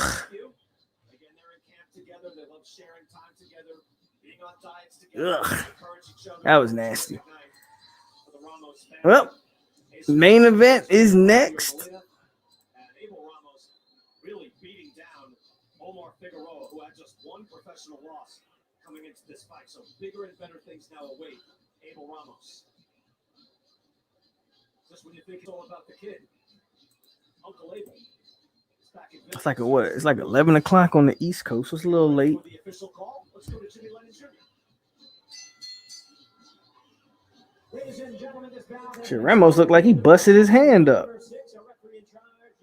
Two stops the contest upon suggestion of the corner. He is the winner by way of knockout, the winner of the WBA welterweight world. If I'm Figueroa out of 5 my corner, you know how that goes. Them fighters don't want them corners to stop that. That was a workmanlike performance. I know our crew upstairs, they were talking about marvelous Marvin Hagler, who was a hero to the working men. Abel Ramos there showed what hard work and consistency can do. Even when you're not the fastest guy, the flashiest guy, the hard work is there in the ring. He dominated, man. Ramos dominated this one. He beat the hell out of Figueroa. Look at them power punches, man. Almost 50% of his power punches. That's crazy. Yeah, that fainting, that whatever, he needs to go back and fix that, his whole fighting style. Because all he did was allow his opponent to time his movement. That's why Lennox Lewis kept saying, this is like a clock. You can time a clock because it's all steady, rhythmic movement. It was the same thing with Figueroa. He was able to time his movements perfectly. Good, close combat all through the night. And like you said, he might have ruptured a spleen or something, man. All right, we got the main event next. Andy and Areola. Two Mexican heavyweights.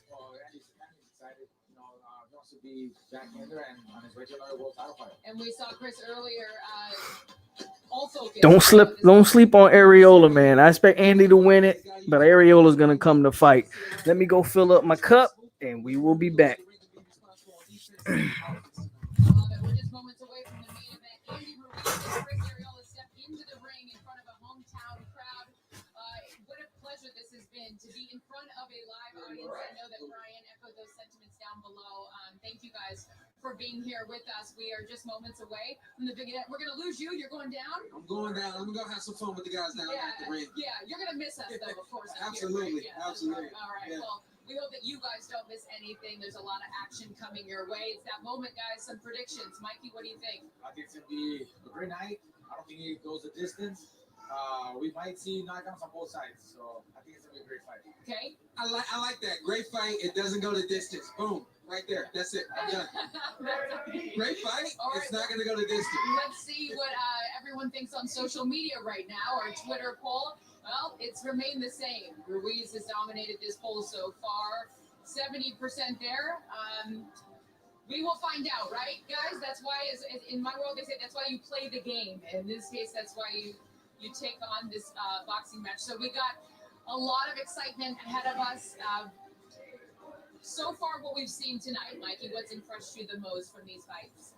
I mean, all the fights have been good fights. You know, lots of action, lots of punches being thrown, lots of knockdowns, a few knockouts, devastating knockouts. So that's what the fans wanted to see, and it's such a great event to be part of. You know, because like we were talking about earlier, you know, Dignity has always been a venue for that kind of action fight. What's impressed you so far tonight? Oh, the crowd, man. I miss this. I know everybody at home misses it. Come on back. We're starting to fill back up, and the fights are going to be exciting, and the energy is going to be electric. I'm going to be a part of it. Absolutely. Mr. is becoming the first champion of Mexican. All right, Antonio say, I'm glad Asante went, bruh. I'm so happy to see Asante playing alongside Derwin James. That is dope. Honestly, when you look at it, I think all of our guys went to pretty good situations. Asante with Asante in LA. Who else? Kando went to the Chiefs. I think that's a good situation for Kando with Derek Nandi. Where'd J-Rob go again? I forget. Hold on. Give me a minute. The Vikings. Vikings need some defense, some pass rush. Good situation. Who else? Who am I forgetting? Hamza went to the Jets. Now the Jets not a good organization. So, but hopefully Hamza can ball and earn him a spot with the Jets. And I even think I even think Marv and Terry ended up in decent situations for themselves. Honestly.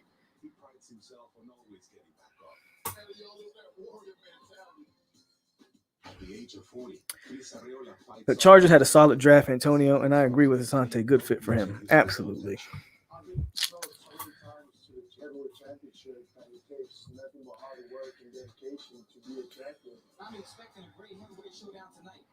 I'm thinking, Chargers going to be tough to beat. I just need Derwin to stay healthy. Derwin stay healthy? Yes, sir. They got their young quarterback. They got a legit defense. They got a nice roster over there for sure.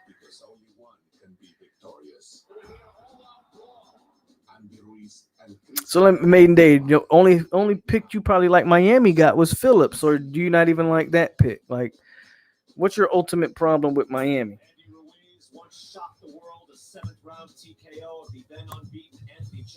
Because I still think Miami should have took Sewell. But I get it. If you wanted a receiver, you feel like Devonta Smith should have been the guy. But he is now back, having turned himself around after losing his title in the rematch to Joshua. Joining Team Canelo Alvarez and his trainer Eddie Reynoso comes in a brand new man. Let's go to the ring and get ready for the main event with Jimmy Lennon Jr. Well, fans, before we bring out our fighters for the main event at this time, I'd like to ask you to rise. Dolphins smoking dope, taking Waddle over Smith. We didn't get the running back and the tight end. And the tight end we got was a joke. Who did y'all draft that tight end?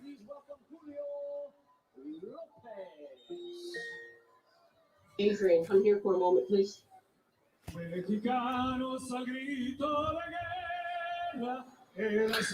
All right. Well, they got the Mexican national anthems and stuff. So I feel like after Phillips, it was all reaches. Got you. I'll be back. My woman want me.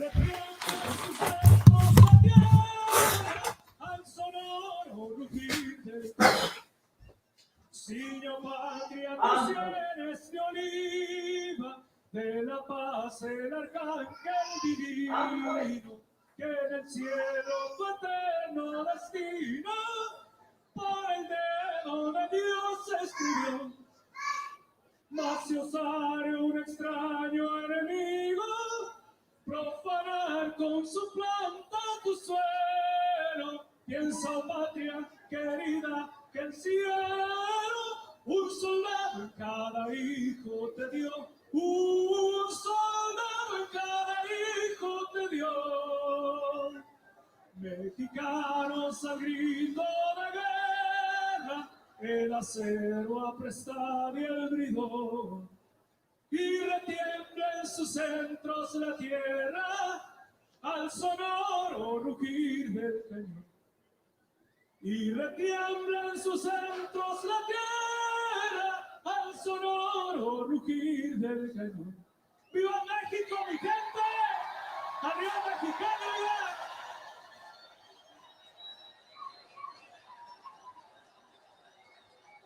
And now, ladies and gentlemen, to lead us in the national anthem of the United States, please welcome Grammy-nominated singer-songwriter Davion Ferris.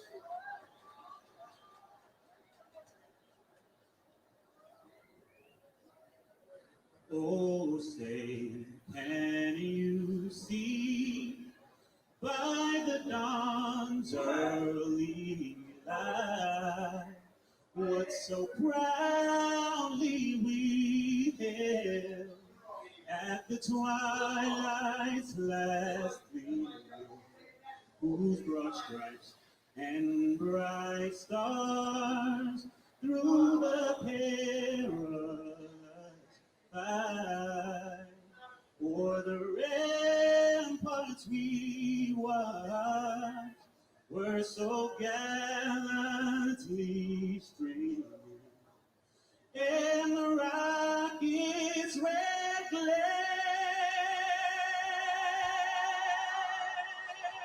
the bombs bursting in air, gave proof through the night that our flag was still there, still there. Oh, say does that star-spangled banner yet wave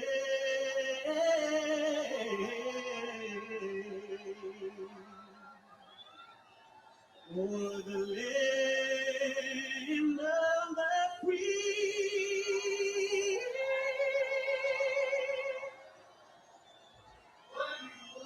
In the home of the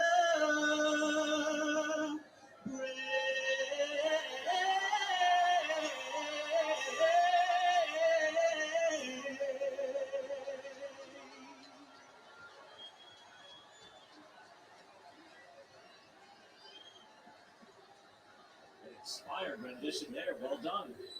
Great atmosphere here as we now go to the tail of the tape.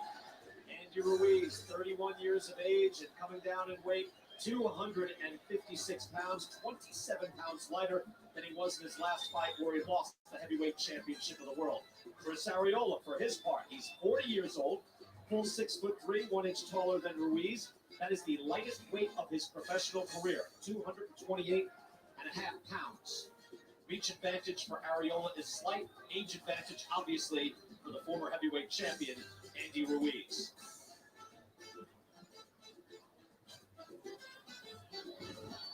Andy Ruiz, again, he's been at the top. Remember, he was a replacement June 1st, 2019. Jarrell Big Baby Miller was supposed to be fighting Anthony Joshua that night, but he jumped up, took the fight on short notice, won the heavyweight title. 33-2, his other loss to Joseph Parker. That was a very good fight, close fight. Parker, a top 10 heavyweight. He is the former unified heavyweight champion of the world. Obviously, Deontay Wilder, Tyson Fury at different times also held belts, but Ruiz was the heavyweight champ, and now comes back a new man, having turned himself around by joining Team Canelo. Canelo Alvarez, his trainer Eddie Reynoso in his camp in San Diego. As for Chris Arreola, his last fight, he really got after it, and he said if he lost to Adam Kovnatski, he would likely retire. But that fight was Had to get them wangs. Man, they still ain't in the ring.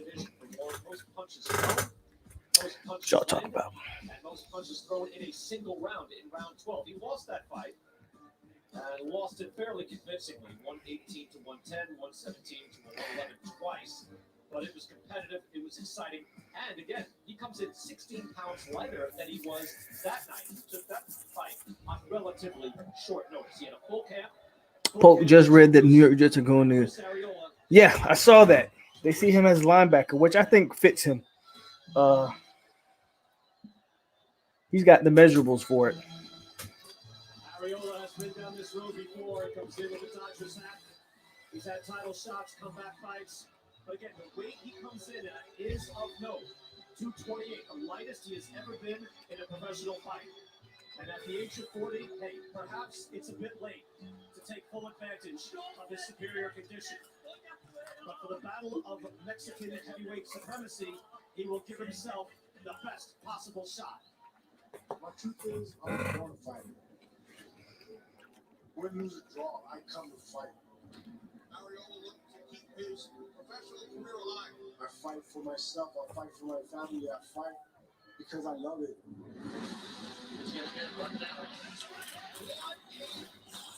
I want to be remembered. That's why I'm in boxing. I'm in boxing to be a world heavyweight champion.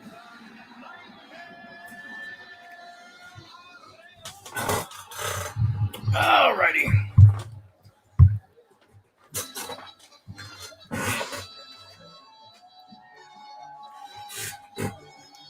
Now let's just get to the ring work. I'm guessing Andy already came out, or is Ruiz or Arreola's the first one?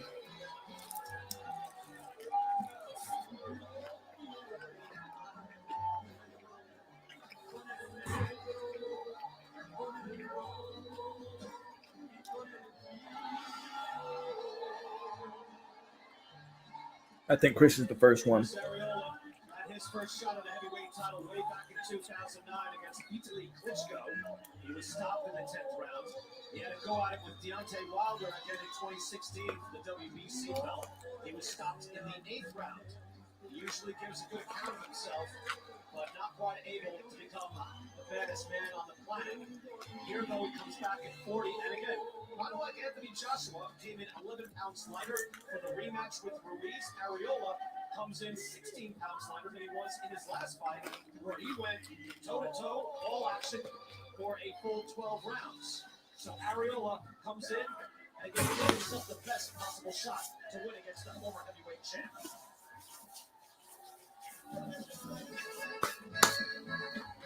Ruiz with the Lakers colors. Okay. So Arreola with the Dodgers, Ruiz with the Lakers. He was the heavyweight champion of the world. That was in Saudi Arabia. But he had an idea his time was running out. Tonight, he comes in top shape. My last fight, I did not do the things that I was supposed to do, so I'm thinking about the next chapter, the next goal that I have to accomplish.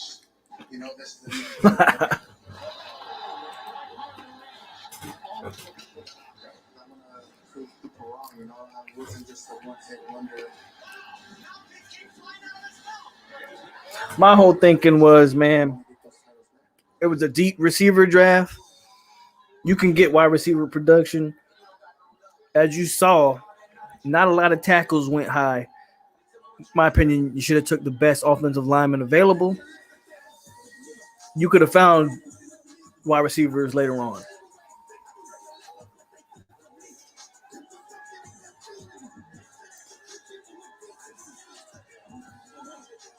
We'll see, Panama, how that works out for some of them guys. I think Asante, I think they all went to really decent situations.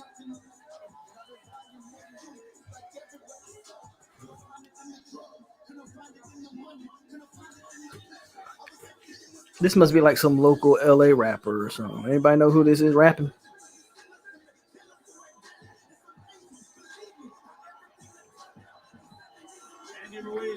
Thought it was Mystical at first. I think it's some like Mexican guy. When I first came on, like that Mystical. Second fight in the desert with Anthony Joshua. He has come to terms with his own failure. He says, I did not do my part. He wants to make amends to himself, to his family, to his fans, starting here tonight. He has won so many fans, Lennox Lewis, the way he climbed off the deck to beat Anthony Joshua. Remember, he got dropped by Joshua. Let me tell you, everybody was surprised. I mean, I thought it was done. I thought the fight was done, but he got up, and I don't know where he found that power from, but he exploded with it, and he caught Anthony Joshua on the top of the head. Where did Smith ended up going to Philly, right? Did it again and again. Good point. Sean Porter joins us as well. Champ, good to have you down here. Oh, hey, I didn't know you know I was over here. I couldn't tell you. You had like the buffalo skin pelt wrapped around you. I'm doing what needs to be done. Main event, ready to go. It is cooled down considerably here, but it is a beautiful night. The fans are here, and we are ready for RUIZ. Let's do it. Here's Jimmy Lennon. Ladies and gentlemen, good evening and welcome to the Dignity Health Sports Park in Carson, California. As Premier Boxing Champion presents the featured bout of the evening, brought to you by TGB Promotions, sponsored by O'Reilly Auto Parts. Don't ignore that check engine light. Stop by O'Reilly Auto Parts today and let them scan your vehicle for free. And brought to you by Proper Number 12 Irish Whiskey, the finest, the tastiest, the smoothest liquid gold in the world. This bout is sanctioned by the WBA, the president, Gilberto Jesus Mendoza, and our judges scoring from ringside, Dr. Lou Moret, Patrick Russell, and Zachary Young. All right, fans, here we go with a bout you've all been waiting for. 12 rounds of boxing for the WBA World Heavyweight Title Eliminator. And now, ladies and gentlemen in attendance and boxing fans joining us around the world, live from Carson, California, it's time for the main event of the evening. Introducing to you first on my right, fighting out of the red corner, wearing blue trunks with white trim, fighting out of Los Angeles by way of Riverside, California. He weighed in at 228 1/2 pounds. His record stands at 38 wins, 6 losses and 1 draw, with 33 big wins coming by way of knockout. Ladies and gentlemen, here is the hard-hitting heavyweight warrior, the world-ranked contender, introducing Chris, the Nightmare ARREOLA.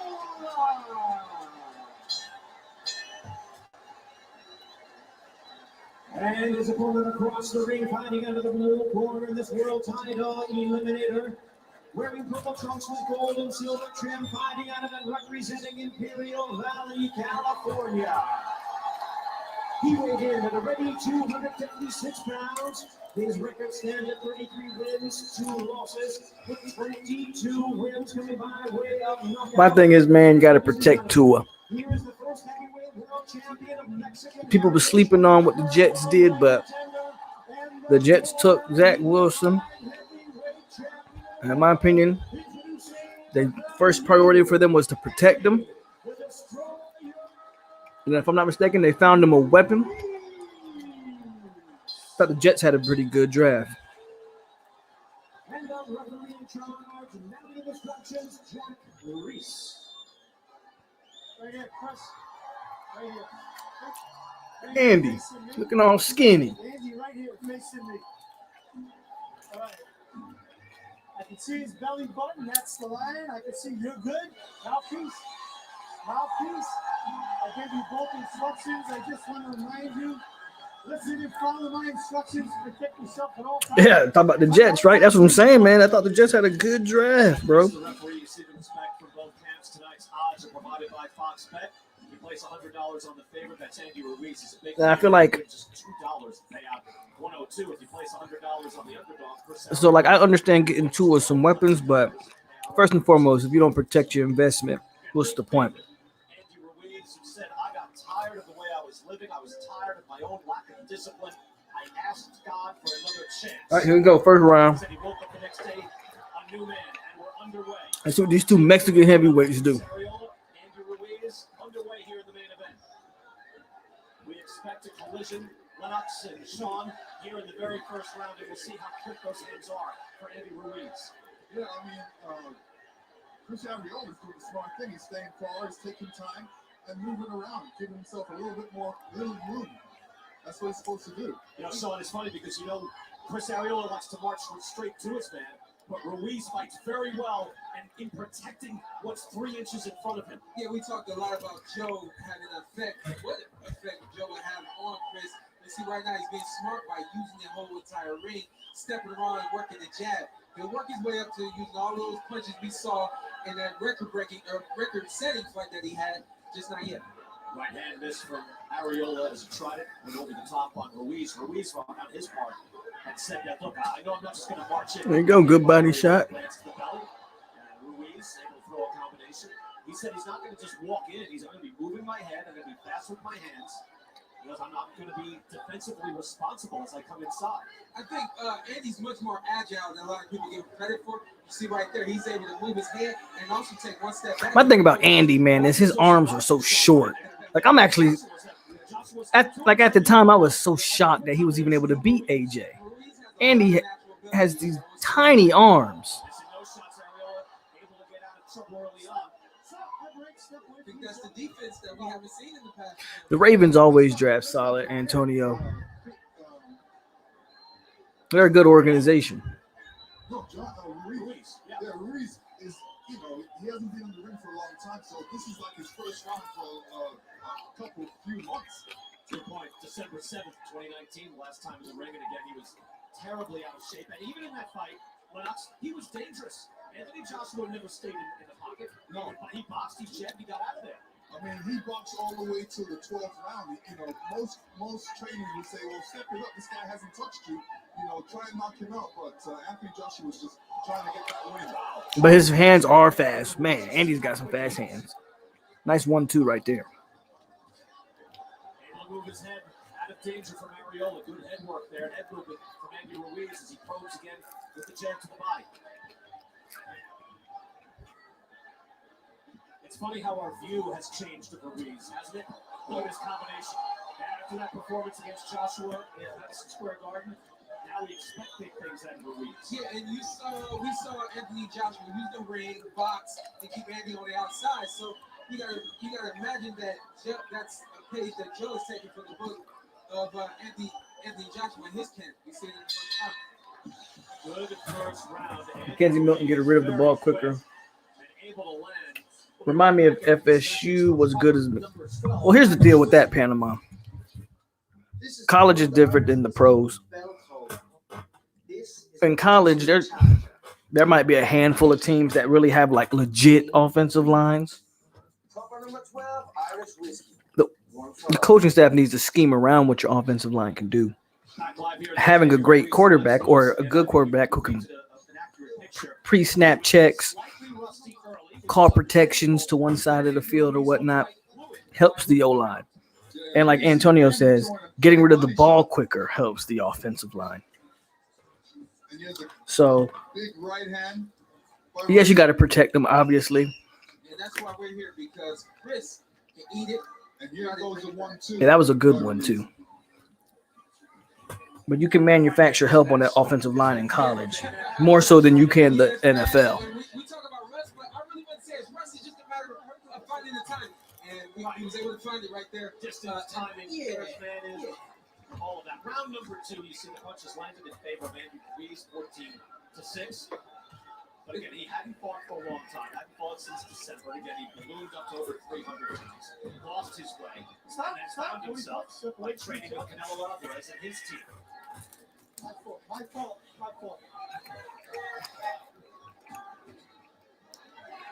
We're going to hear Joe Goosen in the corner for Chris ARREOLA. Joe normally with us ringside. But he has worked a full camp with ARREOLA. My thing with Ruiz is, yeah, he does look good. He's got fast hands. I just think his size is a detriment to him. Because not only is he short for a modern day heavyweight, when you talk about going up against AJ. Oh, look. And he just got. ARREOLA just knocked him. ARREOLA just put him down. ARREOLA just put him down. Uh-oh. ARREOLA just put him down. I told y'all don't sleep on ARREOLA. I told you don't sleep on ARREOLA. Andy was hurt too. I always call those shots the wake-up shots when you get hit because he hasn't been hit. Hasn't been in the ring for. One thing about Andy though, that's dope about him. When you hit him, you wake him up. Andy gonna get mad now. You see him. Andy gonna start throwing his own bombs. That he did the same thing with AJ. AJ put him down and he woke up. But I'm shocked that Arreola actually put him down. Especially with those flash knockdowns. That's what happened, like you said, with Anthony Joshua. Yeah, and he's fast, so he's going to deliver some fast, quick blows and possibly catch Fritz. So I think Fritz is doing the right thing. What I was saying before the knockdown was I don't think Andy can beat the top guys. He's too small. Arms are too short. Imagine Ruiz in the ring with a Tyson Fury. He's just too small. Fury's 6'9" with long arms. Wilder's 6'7", long arms. Granted, he did beat AJ, but that's because AJ's got a glass chin. Well, the fact that Chris Arreola knows he can hurt him now, expect to. But man, oh, he hurt him again.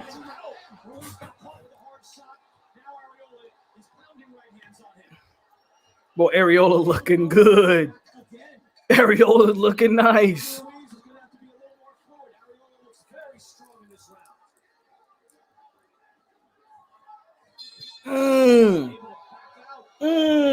We got us a fight here tonight, folks.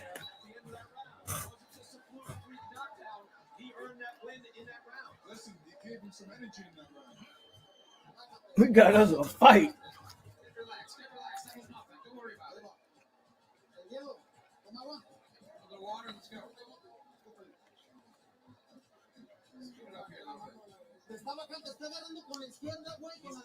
If Andy loses this one, I don't know. Right on the temple. Had his left hand down, and Chris Arreola came over with that right hand and hit him on. Right on the temple. Whew.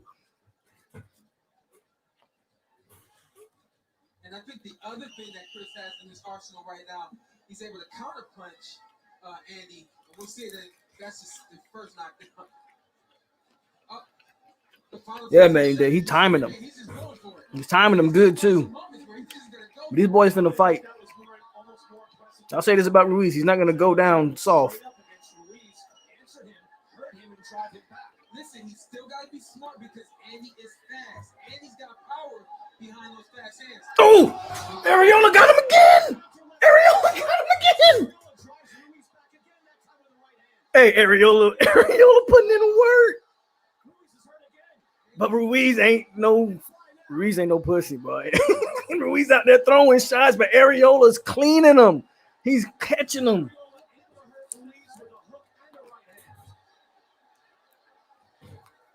He just found some timing, and he's got the right distance behind her right hand. Oh my God. Andy Ruiz is going to have to come up with a different recipe. Absolutely. He's just getting big and consistent. Ruiz gonna be Antonio. Ruiz is getting checked. Every time Arreola touches him, Ruiz knees buckle.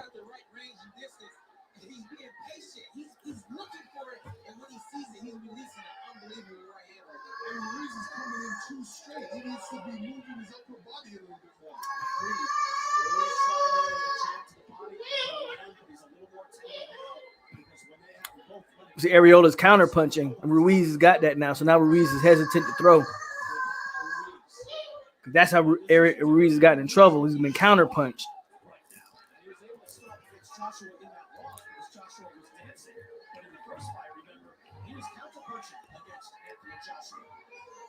Yeah, because Anthony Joshua was doing most offense. He was throwing the punches. That's a good hook there for Ruiz. Able to hit Arreola.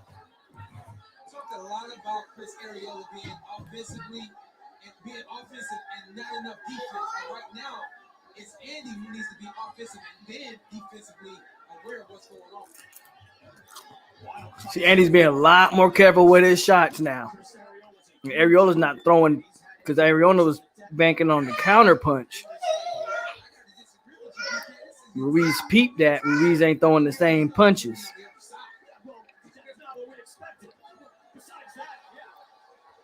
Drives Arreola back at any moment. Ruiz can pop you and hurt you. His hands are that fast. Sean, you didn't think you'd see Ruiz on the deck, did you? Listen, I didn't think I would see Ruiz get knocked down, and he almost got knocked down twice. ARREOLA coming in at 228 really showed a lot of preparation and fortitude. There's no question. Giving himself the best possible chance to Ooh, Ruiz caught him. Ruiz caught him. Ruiz caught him. What we got is a heavyweight Mexican fight.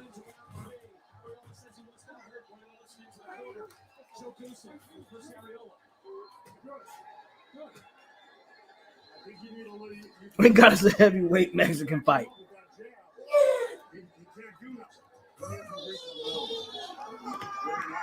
So you heard of a couple Johns that now. Okay? Here's the thing. What round is it, Jack? This score coming up. Okay, hey, let's do it. We're just going to keep chopping away at it. You got to keep finding that right hand. Hold it so much. Shoot that thing straight, okay? Get your hands back. I say use that jab. 2, 3 jabs. Keep your chin tucked while you're doing it, though. He's going to try to hook off of it or counter with his right. Let's go back, guys. That was a wild exchange. He should have jumped on Andy right there, man. He should have jumped on Andy right there. He would have got another knockdown. Then, both of them throwing punches, but Ruiz got the worst end of that. You see what I'm saying? Arreola's been counter punching. That's how he's been catching Andy slipping. Round 4 in a wild heavyweight brawl. ARREOLA in the blue trunks, Andy Ruiz in the green and purple. What we got was back to the game plan from the corner of ARREOLA. Back on the jab, using the jab and circling until you find that moment again. Sean, what do you think Ruiz should do here? As far as a lot of what he's doing is not working. It's got to have the bob and weave, like Lennox said. Find some rhythm in a bob and weave and punch, and then use defense after the offense. Lennox, what do you think? Yeah, I think Andy Ruiz definitely should use that bob and weave, slip some punches, but, really block that jab. That's what he needs to block that jab and watch out for that right hand coming across. In a lot of ways, I don't think this is a good look for Andy. Even if he ends up winning this fight. You can't get touched like this against a 40-year-old ARREOLA, who's not considered one of the better heavyweights. He's a tough fighter, but he's not considered one of the better heavyweights.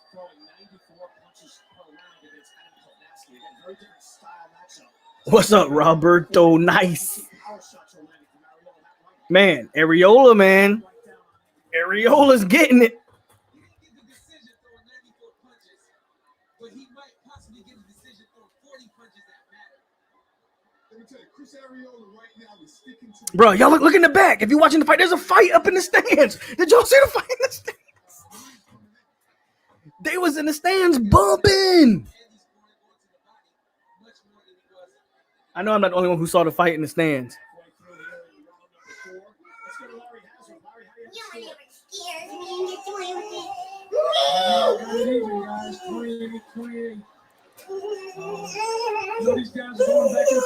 Adrian, what's wrong? Why you bring him in here? Take his time, keep his hands up, and buy his Let's time play with him to in your room. land that shot. Andy, I agree with Sean that he has to come in. He could be a little bit more aggressive and let his hands go a little bit more. And I think that Okay, Ruiz, I see you with the headbutt. You got to make it dirty. I don't blame you. right now I got him even, guys. Even? You got to be shitting me. How's it even? The knockdown alone gives. Final 15 seconds of round number 4. Ruiz has been wobbled multiple times in this fight. He's been down once. Now, I do need ARREOLA to. Now, granted, he's 40 years old. That's why ARREOLA's with the counter punching. If you see how he's fighting, ARREOLA's not initiating any of the contact. He wants the counter punch. He's 40 years old. He's got to keep his stamina. He's got to pick his shots right. So far, he's been picking his shots right. Them boys going crazy. Boy, did you see that? Boys was bumping in the stands. I would rewind it, but we're going to finish the fight.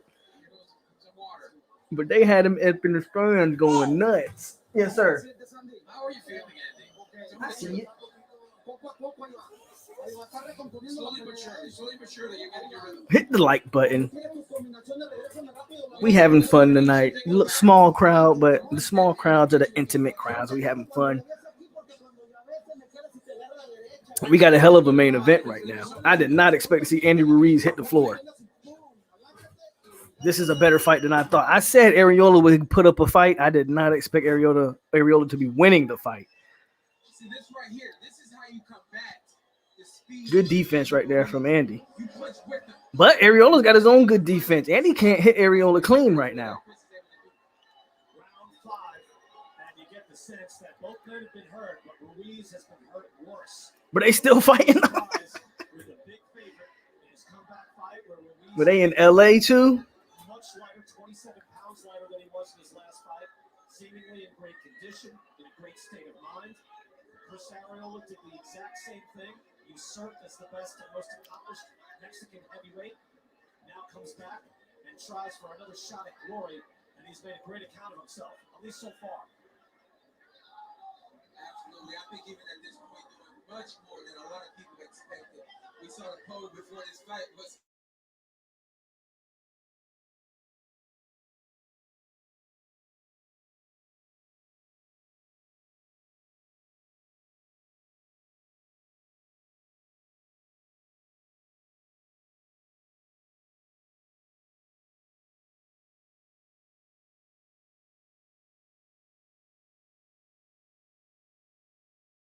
Feel that way. And look, the weight means something. When you come in that much lighter, it's indicative of your preparation. He caught Andy again. Andy's taking the shots a little bit better, though. Saw Andy shake it off a little bit. Arreola moving his head just enough. Ruiz something to think about. Defensively responsible with his hands up. See, Ruiz up on game. He's not throwing punches as much because he knows Arreola looking for the counter. Using the entire ring, you see a game plan in terms of the way he's jabbing and moving around, and then you also see the game plan of him trying to punch with Andy and being able to catch Andy when he's coming in. Good body work there by Ruiz. Okay. Landed 2 shots, scoring shots again. Now he has it's even. So even with a knockdown and a 10-8 round, The real titty boy. he's going to score in the fight officially, but he's got to be. Arreola is old, but he winning this fight. He might be old, but he winning this fight. And I like Ruiz, but Good defense. I'm about to say that he blocked that. Yeah. Lennox, he blocked that. That is a dangerous shot. Good jab to the body from Andy Ruiz. Chris Arreola keeping his hands up nice and high. And That's exactly what it is, Wayne. He got them essays in there fighting. Final 20 seconds. Crowd here, Carson, California, chanting for Andy Ruiz. I tell you, Andy Ruiz fights are always an adventure. You are entertained. Ooh, Andy caught him. Andy caught him with a nice left. Yeah, he hurt him too. Andy should have jumped on him, but it was the end of the round. I kind of get why you don't, but he had caught him with that left, and Arreola was a little stunned right there. So Arreola, like a 20-1 underdog. Why is he having so much success? Man, I need to start sports betting. I need to start sports betting. Because if Arreola pull this off, if people that bet on Arreola and he pull this off, they're gonna make some cash tonight.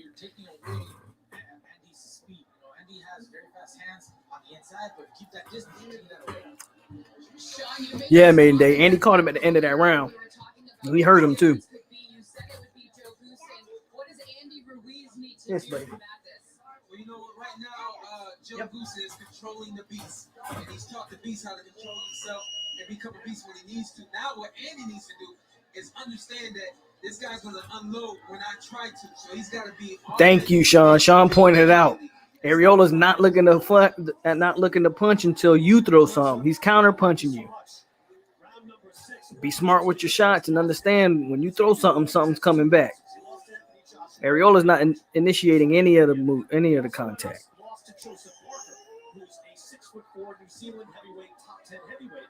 But he's never been hurt the way he's been hurt here tonight by Arreola, even though Joshua's a champ, and Parker's a top 10 heavyweight, and Arreola's hurt him worse. Yeah, I mean, he's hurt him a couple. There you go, Andy with the fast hands. Nice combination from Andy. You know, if you watch, Joseph Parker won that fight by staying tall and staying away. And so did Anthony Joshua in the rematch. He boxed like Ali, wanted to stay away the whole night. And here's Arreola staying in the pocket at distance, but close enough to do damage. Here's a good thought. Andrew Ruiz, you get off and then you play defense and let Chris come at you, and then you're able to use those fast hands. We may see a little turn right here in terms of the complexion of the fight. Sean, as you're saying that, it looks like he's letting Arreola lead a little bit. Exactly. There you go. Ooh. Exactly. Catching him with a hook on the way in. Ruiz is very fast with those hands. Yeah, Ruiz got fast hands. Now he's fighting smarter. He's only coming in, he's only throwing one combination, and then he's stopping. He's got to throw one combination, then another combination, then another combination. That's a good three-punch combination right there. When he comes back, not immediately tries with the body shot, but now slowly but surely, Andrew Ruiz is starting to mount a points lead. And the thing about fighting a 40-year-old is we might have seen the best of Arreola in this fight. I mean, yes, he's lost a lot of weight, but I mean, do we expect him to be as good as he was in the first 6 rounds? These next 6 rounds, probably not. If it goes to decision, I expect Andy to get it. But Sean Porter, I think you hit it dead on, where it's a subtle change, allowing Arreola to press, go first and answer. Come on, man, we see it right now, and he's stepping around. Good body shot there. Arreola pressing forward, still dangerous.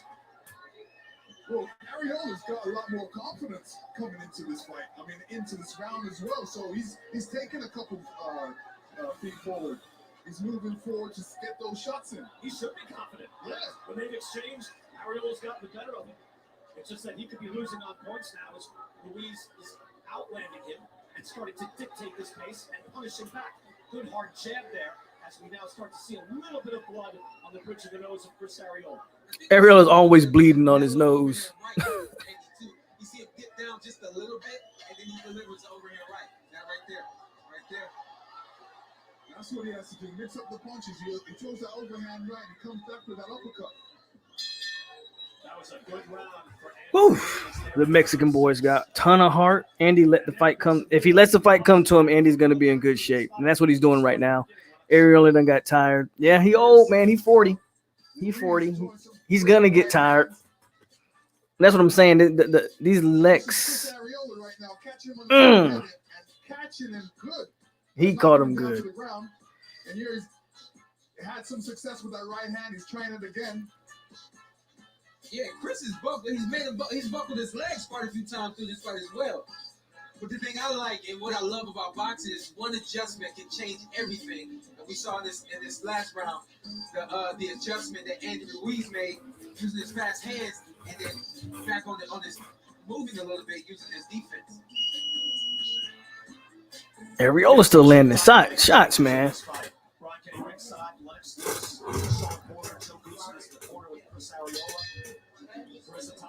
Garcia upstairs, Heidi Androl with us as well, Larry Hazard, our unofficial scorer. And there's been a real back and forth in this fight. But again, Chris Arreola with a knockdown in round number 2. And Andy Ruiz starting to let Arreola come to him. You okay? He's had a bit more success. I like the jab coming from Andy right now. He's working forward. But what's he doing now, Lennox? He's working forward using the jab. He wasn't doing that in the first few rounds. No, it wasn't. And, he'll have a lot more success if he doubles that up. Doubles that up and comes Say with what? a combination after a double jab. And the punch differential has been within 4 punches in each of the last 4 rounds. So it What'd you is say? relatively close. And even though I thought that was a very good round for Andy Ruiz, again, punches are punches landed at the very least are close. Ruiz with the advantage on the whole, as you see in the bottom left part of the screen. And there's the punches landed, with Ruiz getting the better of him. Again, 8-6, 9-6, 10-6. That's not much of a margin. Not a margin either. These are close. But again, they're not just attacking each other. They're throwing punches. Yes. So it's a matter of what hits you and where, and how hard does it hurt you. Even that jab right here.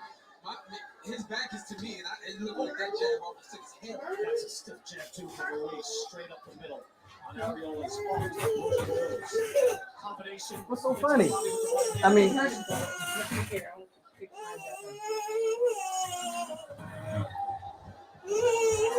Chico, stop whining. Be quiet. What's wrong? Four rounds, all for Andy Ruiz. So that was the 8th round. It was the only round that he gave to Chris Arreola. You want to put it on?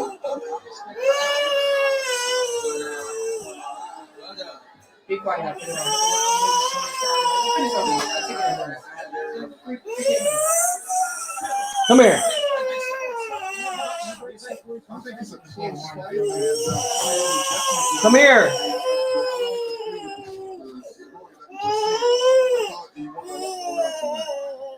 I would say Arreola's done more damage than a three-punch combination. Ruiz wins it in the 10th. He might. Hey.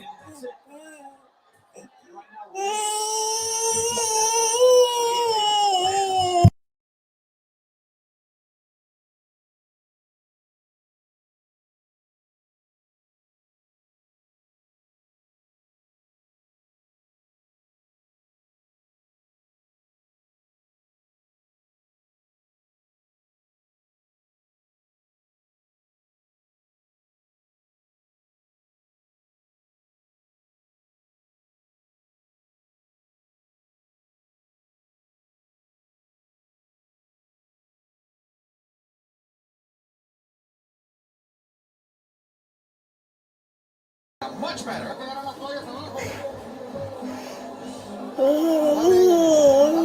Get some good air here. How are you feeling? 3 more rounds. How are you feeling?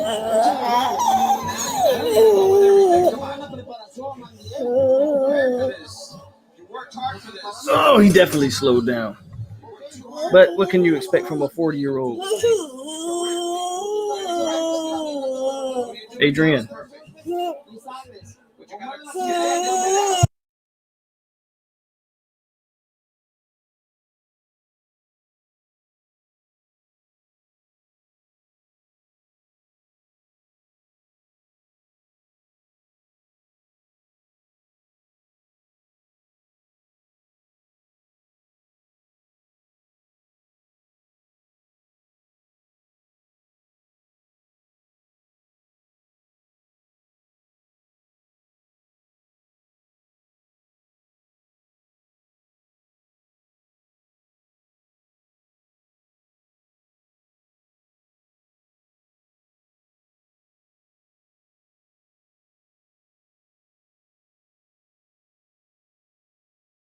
He needs to throw some. He needs to All right.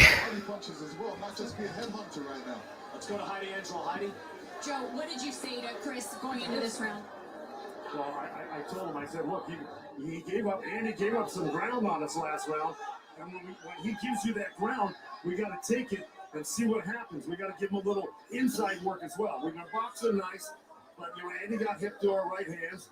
And, he kind of has gone on the defense a little bit in boxing himself.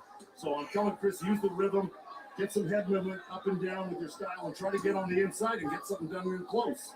What was your strategy? Is it different? No, it's kind of what I knew. We boxed at the beginning and closed the gap at the second half of the fight. We're in the 8th round right now, right? 8? Yeah, I think so. And thank you, Joe. Brian, back to you. I think Andy's adjusted to Arreola's punching. That last round, the 7th round, Ruiz out landing Arreola by 13 punches. Again, that's by CompuBox, so it gives you a good indication of who's landing, and Ruiz is starting to get the better of it. And now, what happened with Arreola with his arm? Kind of moves that shoulder around as if it was hurt. Oh, hell. His shoulders hurt. Let me tell you, Ruiz is doing the right thing. He's punching what he can see, and if he can see Arreola's body, he's punching it with a jab or a right hand. This is good. This is what he's supposed to do because it brings down Arreola's hand. There you go. Yeah, work up and down. Arreola's throwing that jab. Lennox, I wanted to see, was he throwing the jab? Did he hurt that left shoulder? I don't know what exactly happened. That was an odd move. It was odd because he came right back with like a triple jab after that. Now it's kind of pawing. I wonder if it's hurt. It doesn't look very sharp right now, Sean. And again, when a guy puts it out there, usually that means you see like a ball player. Well, here's that arm. It dropped immediately. Yeah, Areola's at a gas. Areola's at a gas. His punches ain't got the same type of pop on them anymore. He dropped the head, which insinuated that something was wrong with his shoulder, but now he's using it. We'll just try to hook there too, Sean, but I don't know. Maybe it was a stinger or something. Maybe, but it's not really a piston-like jab right now. We're not sure. We'll find out more when we go to the corner. I'm sure Joe's going to ask about it. Final 10 seconds here. But what I see is that Andy Ruiz is now starting to control the range of distance, and he's able to get off. This is where the conditioning really starts to pay off. Both men in top shape. Areola's still bringing the heat, even though he's winded. Father Time's undefeated, though.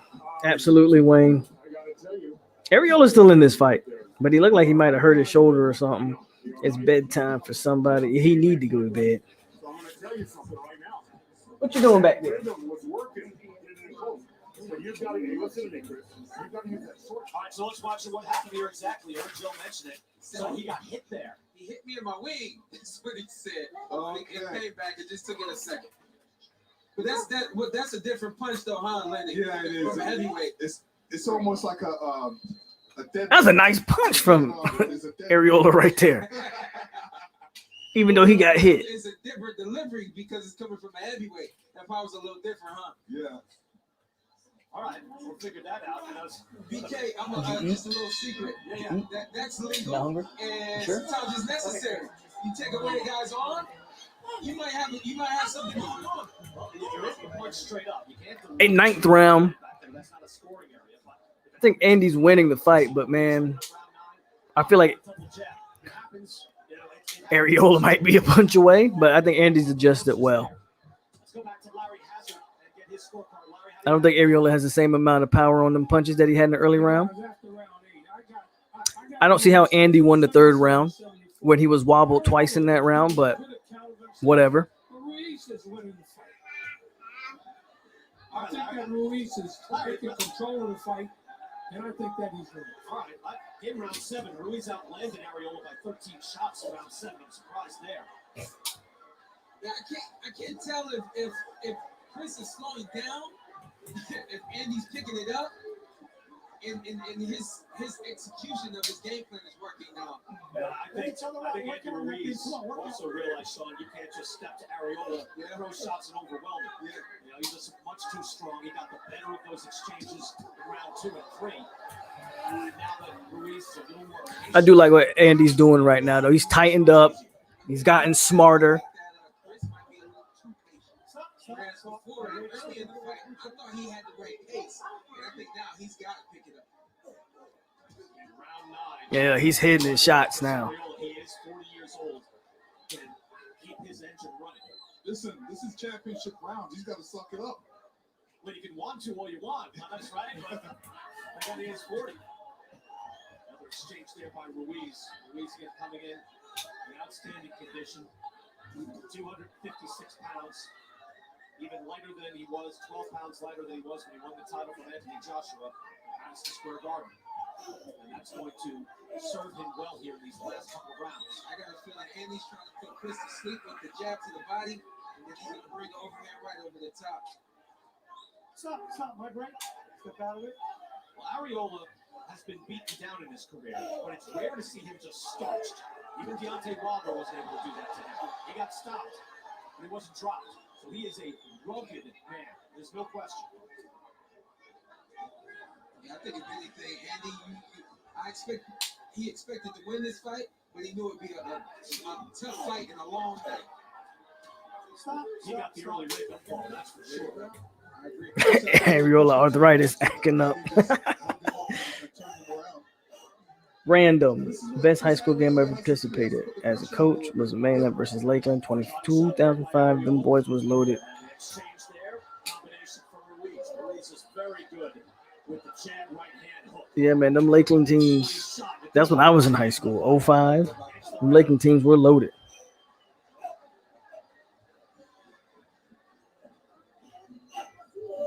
Wayne says he knows all about Father Time. Big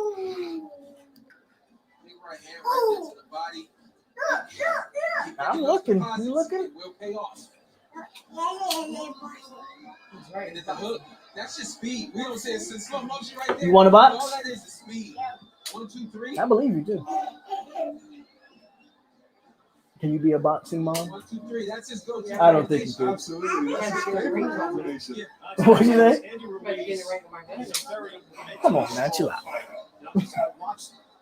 Yeah, I fights against Joshua again. I called both fights. I watched them again. What stood out was when things weren't going his way, he didn't go away. No, you know, even when things were not going, he was getting dropped. When it wasn't his night, when it was clear, even in the rematch. Win, lose, or draw, man. Shout out to Areola, man, for putting on this type of performance.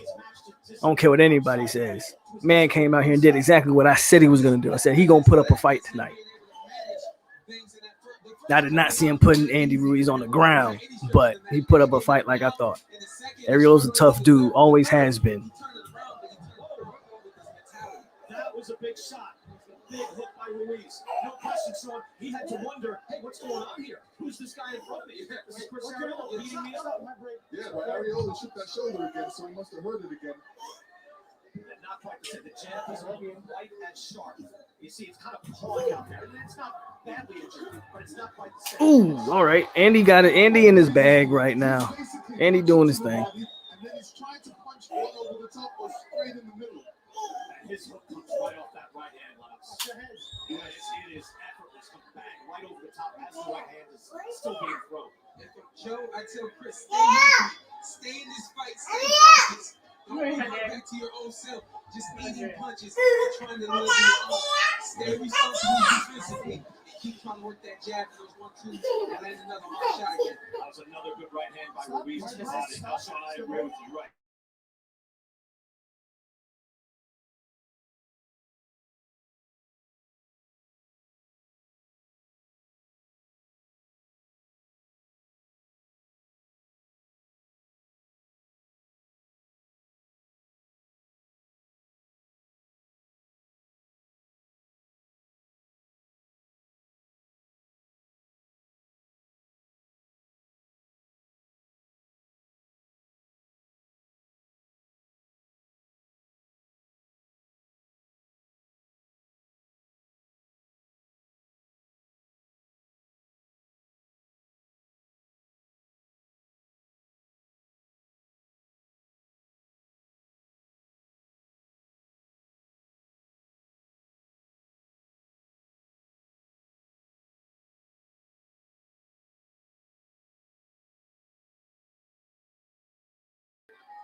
Don't know what happened there, but I'm back. Yeah. He's coming forward, though. He has to come forward. But he's got to come forward jabbing. Jabbing, like Joe said. Double jabbing. Well, I wonder what they do then, Lennox and Sean, like what Joe could tell him, knowing that, hey, we're probably losing rounds. Like, hey, we're in the fight. I'm going to get to that in a minute, Antonio. I'm in this fight, though. There's got to be something you can do to get through to your fighter, and then that's when the relationship and the connection comes into play. When you've only been with somebody for a year or two, it may be hard to do. To Ruiz, Sean, you pointed this out several rounds ago. Very comfortable. All right, Antonio says, I think Mackenzie Milton looks like the better QB. I like Jordan Travis, but I think sitting and watching Mackenzie for a year could help him. 100%, my man. That's why I don't know why people are so up in arms when I say Milton's the better guy. There's nothing wrong with learning. There's nothing wrong with learning from Milton and being the guy next year. Andy finna close up. I don't think so, mate. I think they finna go all 12, and it's gonna be a tough 12-round fight. I don't think Andy's gonna close nothing. Arreola came to fight, man. If Chuba transfers, do we sign MJ? I don't think there's no way we sign 3 quarterbacks. There's no way we sign 3. There's no way we not 3 blue chips. I think it's going to be a struggle to keep the 2 we got. Because they can say all the right things, but at the end of the day, quarterbacks know what's up. I wouldn't be surprised if one ended up opting out of this. I hope we keep both of them, but there's no way we sign 3. 3 blue chip quarterbacks would be crazy. And if Chuba does decide to transfer, I don't expect that transfer to come until springtime next year, after the recruiting period is already over and done with. Listen, Alex, I looked over at you. I said, "Yo, 1, 2, 3 is his favorite combination." You looked at me and gave me that look like, "Yeah, that combination might give me some problems." Yeah. Ooh, nice uppercut from Andy. That's different after the right hand. See a little swelling on the left eye of Andy Ruiz. He has taken some good shots in this fight. Chris Arreola putting Ruiz down in round 2, and also hurt him toward the end of round 2. Ooh, nice 1-2 from Andy. Arreola keeps saying that shoulder bothering him. Yeah, but it was a terrific combination by Andy Ruiz. It was 1, 2, 3. Yeah, 1, 2, 3. Ruiz so fluid with fast hands that woke everybody up at Madison Square Garden, that put Anthony Joshua down for good in round 7. Listen, I would say around 8 is when Ruiz settled in, found the rhythm, and he's working. Oh, right hand. Jack Reese says, "Let's go." All right. We'll clean up the floor later. Chris said, "Yo, get it together. We trying to work it here." Fix that floor. Chris looked at Jack like he could do something.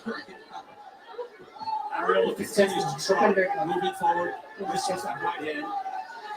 Ruiz pretty good getting his head out of the way. Listen, we talk about championship rounds. I think the number one thing what I know about the championship rounds is it requires heart. And one thing we know about He did, Wayne. He made it main event worthy. We should definitely look to see him turn it up in these last 2 rounds. Final minute of round number 11. This was worth it. Has slowed a bit. Still very game moving forward. Tries with that chopping right hand again, the one that knocked Ruiz down earlier in the fight. I tell you, even when Ruiz got knocked down, you can tell he just touched his knee. He didn't want to go down. It's just so tough. Just got under that right hand. Arreola looking for that right hand. I mean, he's showing. All right, man. I'm closing in on the last round. I don't think he went throw something before that because he hurt his left hand. So he's just pushing out there. I agree with this. Man, and Andy's got some fast hands, man. The problem is against the elite guys, I just don't think he's got the reach. I mean, the way Arreola's hit this guy, imagine if Wilder hit Andy Ruiz like the way Arreola's hit him. Andy Ruiz be asleep right now. But that was a damn, hey, this has been a good pay-per-view, man. I like Andy. I just don't see him beating the top guys. Now, we already know he can beat AJ. And I think if he would have came in shape, he could have beat AJ that second time. But Fury and Wilder, I don't think he can beat those two. We got 3 more minutes, okay? All right, stop the meeting. What's wrong with your left arm? Okay. Oh, yeah, we're good. Okay, so look, Chris, look, I'm going to tell you something. You gotta find I love Arreola's heart, man. He don't give a damn. Oh, man, if he was light heavy, he would.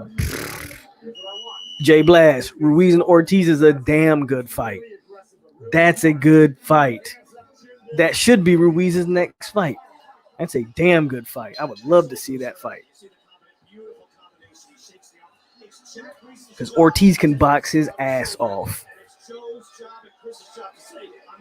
Yes, of course. He's not going to say, "Oh, my shoulders hurt. I can't communion anymore." Oh, Andy with the 1-2. Let's go. Let's go for broke. What you got to lose? Several times. Aggressive and smart. We heard that from Chris Arreola's corner, but we're seeing it from Andy Ruiz. Ruiz is so fluid with those combinations and throws hard shots now. He knows it's round 12. Mutual respect from each fighter. Good jab by Ruiz up top. Arreola pulls out with that jab. He is unable to get that snap. Let's see if Arreola can get that short right hand in there. Another 3-punch combination from Andy Ruiz. King Zay, what up, man? You late? We in the last round, bro, but what's good with you? Wilder can't fight going backwards, though. But if he lets him stay at the distance, you're right. Ruiz would be knocked out. That's a good point. I just feel like the way that some of these shots that Areola's hit Ruiz with, if Wilder gets those shots, and it'd be a nasty sight. And then the reach that Wilder would have, the height advantage. That's a tough fight for Andy, man. And then don't even get me started on Andy versus Fury. I don't think he would have a snowball's chance in hell against Tyson Fury. Almost a minute left. Good 12th round from Andy though, man. No question. And it's had, twists and turns, has been changed, switched strategy. Andrew Ruiz learned that I just cannot walk through this man. And he had to change tactics, had to change his rhythm. And it worked for him starting about Less than a minute left in the 12th. I expect Andy to win by decision. He's got boxes at the internal clock. Here it comes. Here we go. Big hook from Ruiz to the right. Andy's been in his bag at these last 6 rounds, really. Good combinations, fast combinations, accurate punching. And not to mention, again, Arreola is 40. And if Arreola was going to get it done, he needed to get it done within those first, 3-4 rounds, to be honest. He don't have the same pop on his punch. All right, 10 seconds left. Let's see what they do. Come on.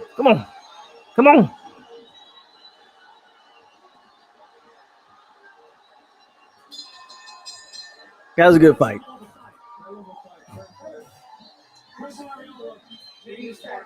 I think Morris will decide based off what Nico does. Kane says, how about them Dolphins? I think Andy won it, man. I think Andy won the fight tonight. I think MJ Morris will make the offense more dynamic, but I like Duffy too. My problem with Morris, and I like Morris, I think he has the higher upside, but that's it. I think Morris has the higher upside. I think Morris would need to be developed and sit a year or two.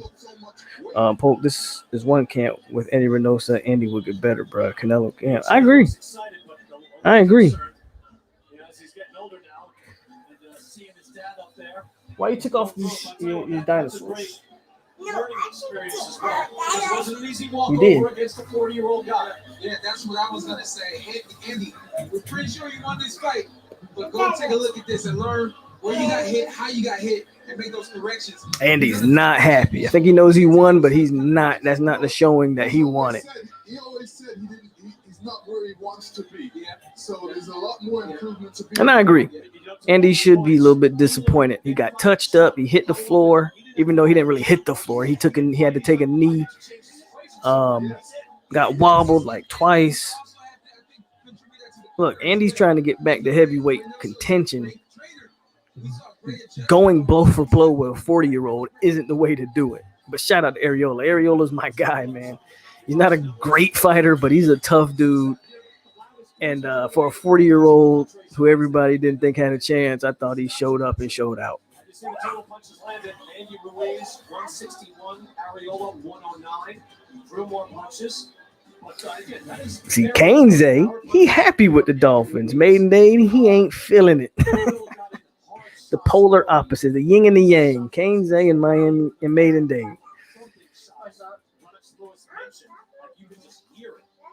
Throwing those shots nice and easy. They land on Arreola. You can hear them landing. With copy box. Well, you got to whoop everybody's ass. Blowout territory. That's okay. Just get a sense that Whoop you because you let him eat them. Doing enough to win rounds. I got that sense. How about you? Yeah, absolutely. I mean, Look at that. King Zay saying y'all hit on everything except for the tight end. Well, answer to that, Maiden Day.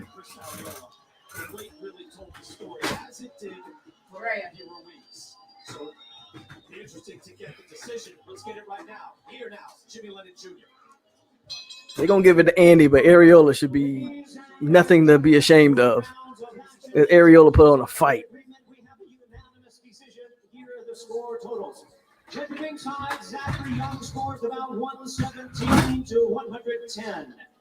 Judges Patrick Russell and Dr. Lou Moret both scored the bout 118 to 109.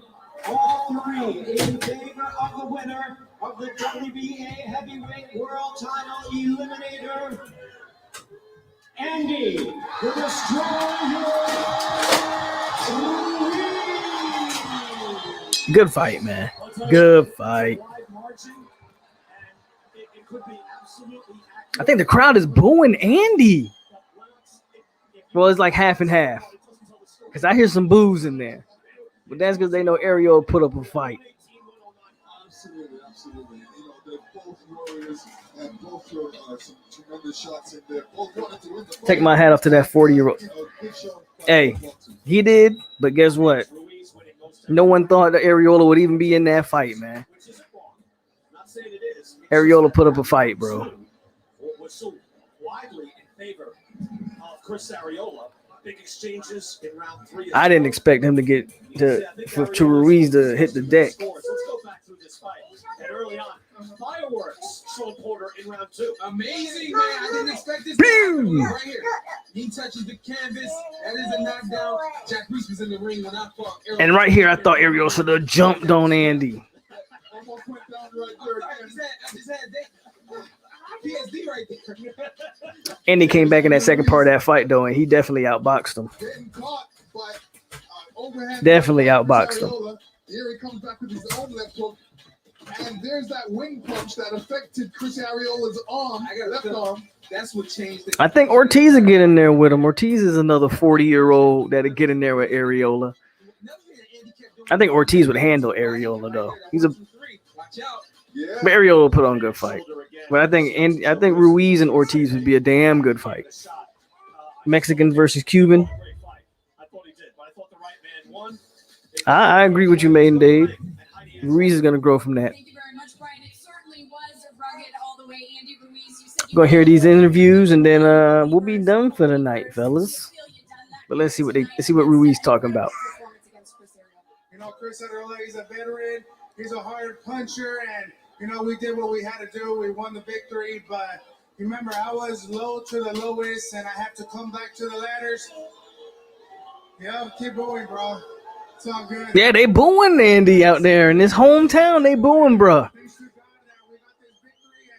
was an incredible battle. Wow, that man getting booed in his home. Jay Black says, I don't know if the draft helped or hurt Odell. On one hand, the name Cache of FSU can get you drafted, but the D-line looks so bad, it looks like a lack of development. I think Ortiz would knock Andy out if Andy don't start. Hey, OG, I think Ortiz can box his ass off. I think that's a good fight, but I'm with you. Ortiz will catch Andy slipping real quick. Jay Black says, I bet Durden's perplexed. Durden better hope he gets drafted. And then Antonio says Odell need to tighten up. In terms of the championship rounds, it seemed as though in the 8th round you kind of found your rhythm. What adjustments did you make in the middle? I want to hear what Areola got to say. Counter punch and work the body. You know, we slowed him down a little bit, but I felt a little rusty. But you know, on to the next. You said you'd like to run this back. Is that what you want next? If the promoter wants that, and if the fans want that, we can run it again right here. Nobody wants to see you fight a 40-year-old again. Well, not that 40-year-old. But I would love to see him fight Ortiz next. Absolutely, man. You know what? I respect the judges, but today, I always said that beauty's in the eye of the beholder. They like a butterface. Everything's pretty but their face. Honestly, man, if you win, fine. But don't tell me you're only going to give me 2-3 rounds. Fuck that. I'm going to be like that. Areola hot. I'm going to suck my motherfucking dick. Whoa. Areola hot. Whoa. He just tell the judges to suck his dick. One time in the shoulder, you kind of threw it off. Ain't no big deal. That's part of boxing, man. In all honesty, we can run this back and let's do it again, man. Because look at me. Look at my face. I'm still good. I'm still ugly, but shit, I'm still good. Areola in his bag. basically the judges there. He didn't even win 3 rounds. All right, OG. Good night, bro.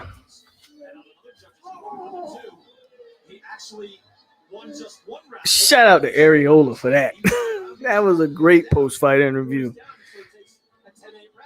I know what he's saying, but Yeah, I understand that. I mean, I felt he won a lot more rounds than that, but you know, I don't know what the judges were looking at. I thought past like. But all right, fellas. I'm wondering if anybody else heard him. But hey, man, you snapped. That was great. But we're gonna call it a night, man. Shout out to everybody in the chat. Hit that like button on the way out. As always, it's your boy Pope. Stay classy and have a good night, guys. We out ya. The judges had it, but this was a victory for Andy Ruiz, and I hate that he got booed because with